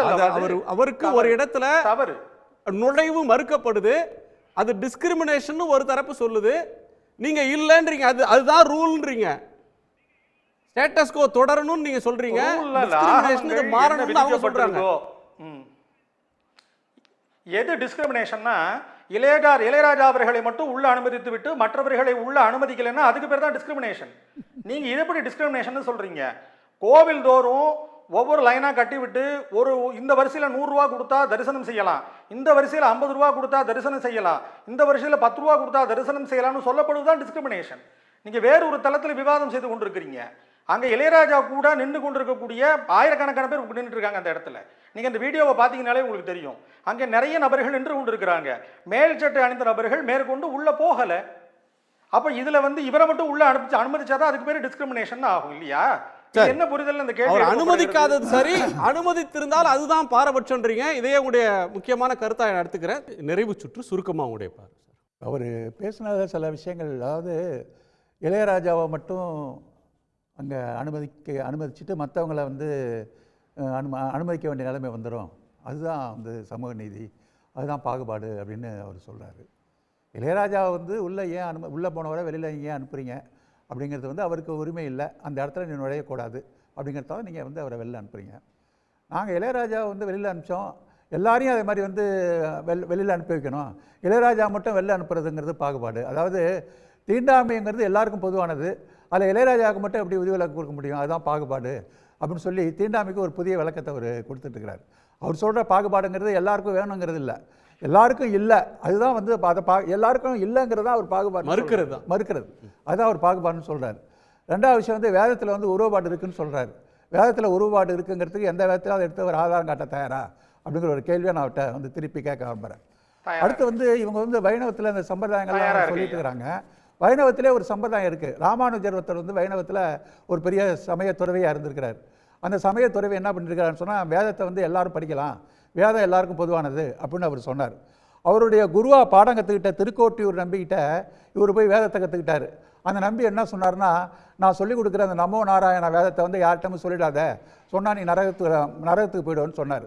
அதை அவரே ஏற்றுக்க முடியாமல் அவர் குரு சொன்னதே மறுத்து, குரு பொய் சொல்கிறாரு, நியாயம் இல்லை அப்படின்னு குருவே மறுத்து கோயில் கோபுரத்து மேலே ஏறி, நான் நகரத்துக்கு போனாலும் தயார், ஆனால் மந்திரத்தை எல்லாரும் கேளுங்க அப்படின்னு கூப்பிட்டு வச்சு எல்லாருக்கும் மந்திரத்தை சொன்னவர் தான் ராமானுஜர். தன்னுடைய வீட்டிலே தன்னுடைய மனைவி ஆச்சாரத்தை செஞ்சாங்கிறதுனால குடும்பத்தையே திறந்துட்டு வெளியில் வந்தவர் தான் அவர். அதனால் இவங்க வைணவ சமூகத்திலேயே சாதி கிடையாது, மதம் கிடையாது அப்படின்னு எதிர்த்து ஒரு புரட்சி வைணவத்தில் நடந்திருக்கு. ஆனால் இவங்கெல்லாம் வைணவம் இன்னைக்கு பேசுகிற வைணவர்லாம் நாங்கள் இப்போ அர்த்த மண்டபத்தில் விட மாட்டோம், கர்ப்பகிரகத்தை விட மாட்டோம், அதுதான் எங்களுக்கு நீதினு சொல்லி ராமானுஜருக்கு மிகப்பெரிய துரோகம் செய்கிறாங்க. இவங்க பேசுகிற நம்மாழ்வார் கூட சொல்லியிருக்கிறாரு, எவ்வளவு கடைநிலை சாதியராக இருந்தாலும் கூட அவன் பெருமாளை வழிபட்டான் என்று சொன்னால் நான் அவனை பூஜிப்பேன், வணங்குவேன் அப்படின்னு நம்மாழ்வார் பாடியிருக்கிறார். அதே மாதிரி இவர் சைவத்தில் கூட அவங்களுக்கு அந்த மாட்டுக்கறியை தின்ற புலையனாக இருந்தாலும் கூட அவன் சிவனை ஏற்றுக்கொண்டிருந்தா நான் அவனை தெய்வமாக வணங்குவேன் இப்படின்னு அவங்க ஆழ்வார்களும் பாடியிருக்காங்க. இந்த ஆழ்வார்கள்லையும் இந்த ஆழ்வார்கள்லையும் சரி, இந்த தேவர்கள் சைவ வைணவ 2 பிரிவில் இருக்கிற 2 பேருமே வந்து எல்லா சாதிக்காரர்களும் ஒடுக்கப்பட்ட சாதிக்காரர்களும் அது இருந்திருக்கிறாங்க. சாதி கடந்த ஒரு பழக்கம் தான் இருந்திருக்கு. அவங்க எல்லா கோயிலும் போய் திருப்பதிகத்தை பாடியிருக்கிறாங்க. அப்போ கோயிலுக்கு போய் திருப்பதிகம் பாடினவங்கலாம் கோயிலுக்குள்ளே விட மறுத்த இடத்துல திருப்பதிகம் பாடியிருப்பாங்க. எல்லாமே வந்து திருப்பதிகம்லாம் பாடியிருக்கிறாங்க. அப்போ பழங்கால நடைமுறைகள் மரபு அப்படிங்கிறதெல்லாம் வந்து இருக்கிறதால உடைச்சிட்டு இடையில தான் இந்த இடையில வந்து இவங்கெல்லாம் கைப்பற்றிக்கிட்டு ஆகமனு ஒன்று சொல்லிட்டு அவங்க மத தலைவர்கள் சொன்னதையே திருநாவுக்கரசரே சொல்லியிருக்கிறாரு. சைவத்தில் வந்து ஆரியம் புகுந்த நேரத்தில் சிவனை போய் கேட்டார், ஆரியம் கண்டாய் தமிழன் கண்டாய். இன்னைக்கு ஐயா சார் கோபப்படுறார பாப்பான்னு பேசுகிறாங்கன்னு திருநாவுக்கரசர் பேசுனது. ஆரியம் கண்டாய் தமிழன் கண்டாய், இது தமிழ் சைவம். ஆரியம் வந்து உள்ள நுழைஞ்சிருக்கு, சிவனே நீ பார்த்துக்கோ அப்படின்னு சிவனை பார்த்து கேட்ட கேள்விதான். அதைத்தான் இன்னைக்கு தமிழ்நாட்டில் நாங்களும் கேட்டுட்டு இருக்கோம். ஆக இந்த மதத்துக்குள்ளேயே சாதி வேண்டாம், சமயம் வேண்டாம், பாகுபாடு வேண்டாம் என்று இவர்கள் மதத்துக்குள்ளே இழந்த குரலெல்லாம் போட்டு நசுக்கிட்டு இன்னைக்கு கோயிலெல்லாம் அவங்க கைப்பற்றி வச்சுக்கிட்டு இதான் மரபு, இதான் பழக்க வழக்கம் அப்படின்னு சொல்லி இந்த ஏஐ தொழில்நுட்ப காலத்தில் கூட இவங்க பேசிகிட்டு இருந்தாங்கன்னு சொன்னால் இவங்க மாறவே மாட்டாங்களா? சமூகத்தை வந்து திருந்த விடவே மாட்டாங்களா? எத்தனை காலத்துக்கு தான் எங்கள் கோயிலுக்கு எங்களுக்கு சொந்தம், ஆகமம் எங்களுக்கு சொந்தம், வர்ணாசிரமம் எங்களுக்கு சொந்தம், சூத்திரனை உள்ளே வராத. இப்போ நந்தன் வந்து உள்ளே போகிறாருங்க கோயிலுக்குள்ளே. நந்தன் கோயிலுக்குள்ளே உள்ளே போகிறப்ப என்ன சொல்கிறாரு சிவபெருமான், நீ வந்து தீட்டாயிட்ட, நெருப்பில் குளித்து அந்த தீட்டை போகிட்டு வந்தாங்க நந்தன் சொல்கிறாரு. நந்தன் கதையே இல்லைன்னு சொல்கிறாரு. அங்கே வந்து பெரிய புராணத்தில் இருக்கிற கதை பதிவு செய்யப்பட்ட கதையே இல்லைன்னு அவர் சொல்கிறார். திருநாளை போவார் என்று அதில் பதிவு பண்ணியிருக்கு பெரிய புராணத்தில். இருங்க, அப்படி அவரு தன்னுடைய தீட்டை நானே கழிச்சுக்கிறேன்னு அடிமையாக ஏற்றுக்கிட்டு தான் நந்தன் போனார். அதே மாதிரி இன்னைக்கு இளையராஜாவும் தனக்கு அவமானம் இல்லைன்னு இவர் சொல்லிட்டு இருக்கலாம். ஆனால் நந்தனா எப்படி நம்ம உரிமை குரல் கொடுத்தோமோ அது மாதிரி இளையராஜாவுக்காகவும் நாங்கள் சமூக உரிமை குரல் அவர் ஏற்றுக்கொண்டாலும். நந்தனை பொறுத்தவரை சினிமா கதையை பார்த்து நான் பேசுகிறேன். பெரிய புராணத்தை தான் சொல்கிறேன். பெரிய புராணம் ஒரு விஷயம் சொல்கிறேன் கேளுங்க. எல்லாவற்றுக்கும் ஒரு நிர்வாக நடைமுறை இருக்கிறது, அதை நாம் கடைபிடிச்சோம். அது யார் அந்த நிர்வாக நடைமுறை யார் சொல்கிறது அப்படின்னு கேட்டாக்க, நிர்வாக நடைமுறை ஏற்படுத்தப்பட்டிருக்கிறது. அதை நாம் அமைதியாக நாடு போய்கிட்டு இருக்கு. அது கெடுக்கிறதுல உங்களுக்கு என்ன லாபம்? நிர்வாக நடைமுறை அனைவருக்கும் பொதுவாக இருக்கு. நான் கேட்குறேன், மெத்த படித்த வழக்கறிஞர்கள் எவ்வளவு பெரிய நீங்கள் நீதிபதியாக இருக்கக்கூடியவர்களை விட அதிகமாக அனுபவம் உள்ள வழக்கறிஞர்களாக, அரசு வழக்கறிஞர்களாக இருந்தாலும் கூட அந்த உயர்ந்த நாற்காலியிலே உட்கார முடியாது. நீதிபதி தான் உட்கார முடியும். அதுதான் நடைமுறை. அது யார் ஏற்படுத்துனது? நம்ம தான் ஏற்படுத்தணும். ஏன் இவர் காலத்துல நிறைய மாற்றங்களை பாக்குறோம்ல சார். இருங்க, பினராயி விஜயன் ஆட்சி வர்றதுக்கு முன்னாடி ஒரு செகண்ட் சார், அது மாதிரி நான் சொல்றேன் ஒரே நீங்க டைம் இல்ல ஒரு செகண்ட். பினராயி விஜயன் ஆட்சி வர்றதுக்கு முன்னாடி வரையிலும் கேரள வரலாறுல ஒரு தலித் அர்ச்சகர் ஆகல. தேவசம் போர்டு வந்து ஆகம விதியை காட்டி தான் மறுத்துக்கிட்டு இருந்தாங்க. அவர் ஆட்சியில முதல் தலித் ஒருத்தருக்கு அர்ச்சகர் பயிற்சி பெற்றவருக்கு அர்ச்சகர் ஆக்குனாங்க. சரி, மாறலையா? சரி, விஸ்வ இந்து பரிஷத்துல காலங்காலமா எவ்வளவு காலத்துக்கு இத தளர்ச்சியா இல்லாம நீங்க கொண்டு போக போறீங்க? விஸ்வ இந்து பரிஷத்துல 142 பேருக்கு இந்த அர்ச்சகர் பயிற்சி கொடுத்து ஆந்திராவில் அவர்களை எல்லாம் அர்ச்சகராக்கி இருக்கிறார் என்ற ஏதாவது செய்தி உங்களுக்கு தெரியுமா? வந்திருக்கிறதா? ஏன் தமிழ்நாட்டுல எதுக்குறீங்க? எதிர்க்கலையே. கேஸ் யார் போடுறா? அதுக்கு வந்து அர்ச்சகர் பயிற்சி முடிச்சிட்டு வரவங்கள அறநிலையத்துறையில வேலைக்கு வச்சா உடனே சுப்ரீம் கோர்ட் வரைக்கும் ஓடுறது யாரு? என்பது ஏதோ ஓராண்டு பயிற்சி போல ஒரு பாடடைந்த பள்ளிக்கூடம் போய் பாருங்க. அர்ச்சகர் பயிற்சி பள்ளிக்கூடம் வேத பாடசாலை போய் பாருங்க, ஓஞ்சி போய் கிடக்குது எல்லாமே. அங்க படிக்கிறவன் என்ன பண்ணுவான் பாவம்? சார் வேலை கொடுத்தா தானே சார் அதுக்கு அது நல்லா இருக்கும். அதனால நடைமுறை என்பது எல்லா இடங்களிலும் இருக்கிறது. நான் யாரையும் புண்படுத்துறதுக்காக கேட்கல. அறிவுக்கு நமக்கு சில விஷயங்கள் தேவை. நீங்க பள்ளிவாசலுக்கு போனீங்கன்னா அஜ்ரத்தை தவிர வேற யாரும் பண்ண முடியாது. பள்ளிவாசலுக்கு போறீங்க இல்லைங்க, ஏங்க அது இந்திய நாட்டில் இல்லையா, தமிழ்நாட்டில் இல்லையா? நம்ம பிரச்சனை பேசுங்களேன். இல்லைங்க, ஏன் உங்களுக்கு சுடுது?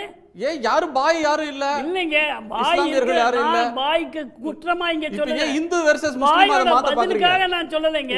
நடைமுறை இருக்கிறது என்பதற்கான எடுத்துக்காட்டு தான். அத நான் தவறுன்னு சொல்லல. சார் அங்க ஏற்றத்தாழ்வு இருக்கா? அங்க வந்து காஸ்ட் டிஸ்கிரிமினேஷன் இருக்கா? பர்த் பேஸ்ட் டிஸ்கிரிமினேஷன் இருக்கா? எல்லாமே இருக்கு. இல்ல இருக்குங்க, எனக்கு தெரியுங்க. என்னோட நண்பர்கள் இருக்காங்க, எனக்கு தெரியும். அதே மாதிரி இந்தியால ஒரு இமாமா ஒரு பள்ளிவாசல் ஒருத்தர் வர்றதுக்கு ஜாதி பார்க்கறாங்களாங்க. அதே மாதிரி ஒரு பள்ளிவாசல் இமாமா வர்றதுக்கு ஜாதி இருக்காங்க. அதே மாதிரி திருபலியிடுவதற்கு கிறிஸ்துவத்துல ஃபாதர்னு வரக்கூடியவங்க தலித் மக்கள்ல எத்தனை பேர் இருக்காங்க? எங்க அப்படி இருக்கு? சரி, உங்களுக்கு வந்து முஸ்லிமையும் கிறிஸ்தவ மதத்துல ஒரு ஓட்டை இருக்குன்னு சொல்லினா நீங்க தப்பிக்க பாக்குறீங்க. ஓட்டை இல்ல, நான் அப்படி சொல்லவே இல்ல.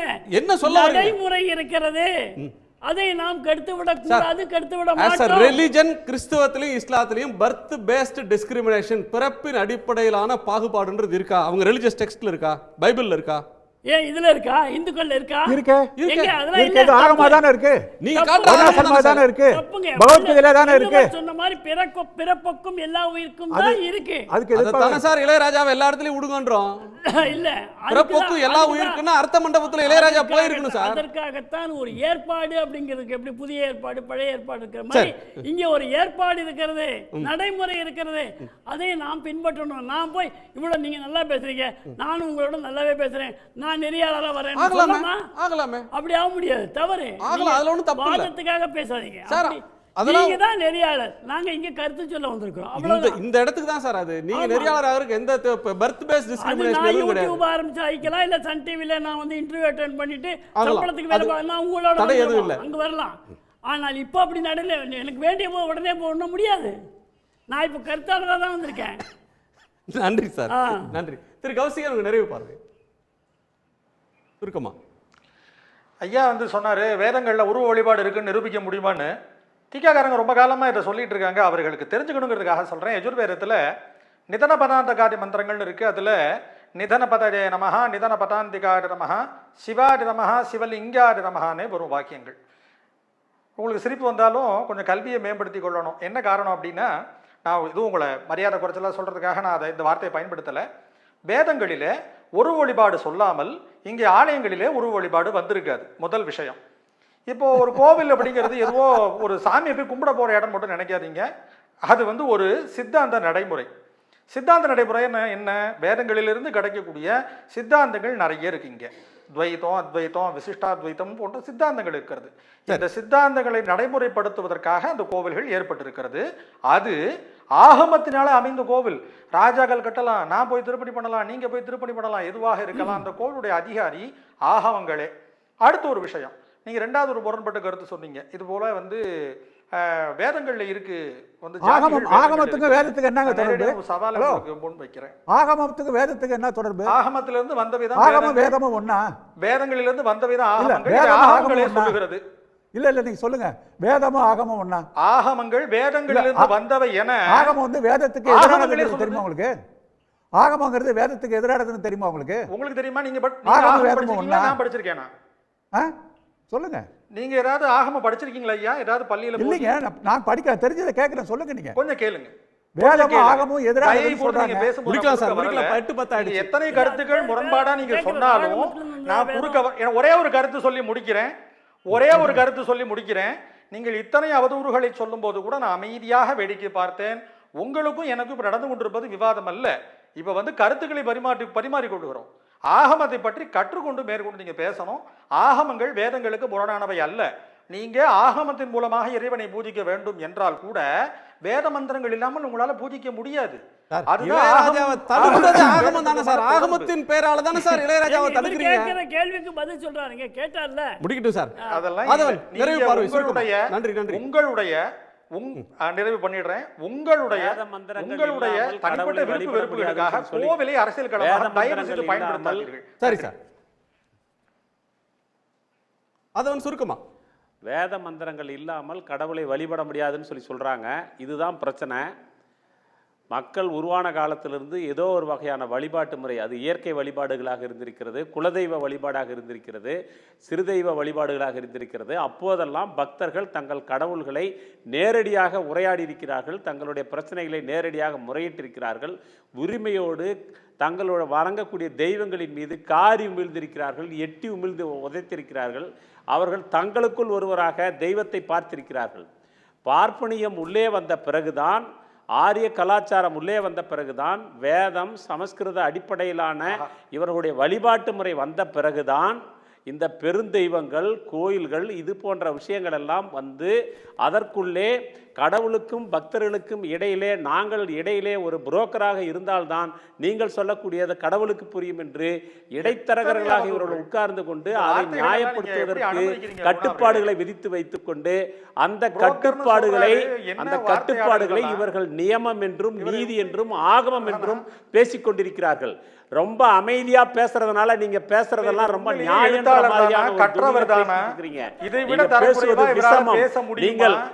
நீங்கள் பேசுவது விஷமம், சமூக நீதிக்கு எதிரான கருத்து. அரசியல் சாசனத்துக்கு எதிரான கருத்து, சமத்துவ ஒரு இனத்தை மனப்பாங்குக்கு இவ்வளவு- எதிரான கருத்து. அதை அப்படியே விச ஊசி போடுற மாதிரி நீங்க மெதுவா பேசுறதுனால நீங்க பேசுற நியாயன்ற மாதிரி பாவனை பண்ணாதீங்க. இது நீங்க சமூகம் அமைதியா இருக்குது, இவங்க பிரச்சனை பண்றாங்கன்னு சொல்றீங்க. இது சமூகம் ஏன் அமைதியா இருக்குதுன்னு நீங்க நினைச்சிட்டு இருக்கிறீங்க.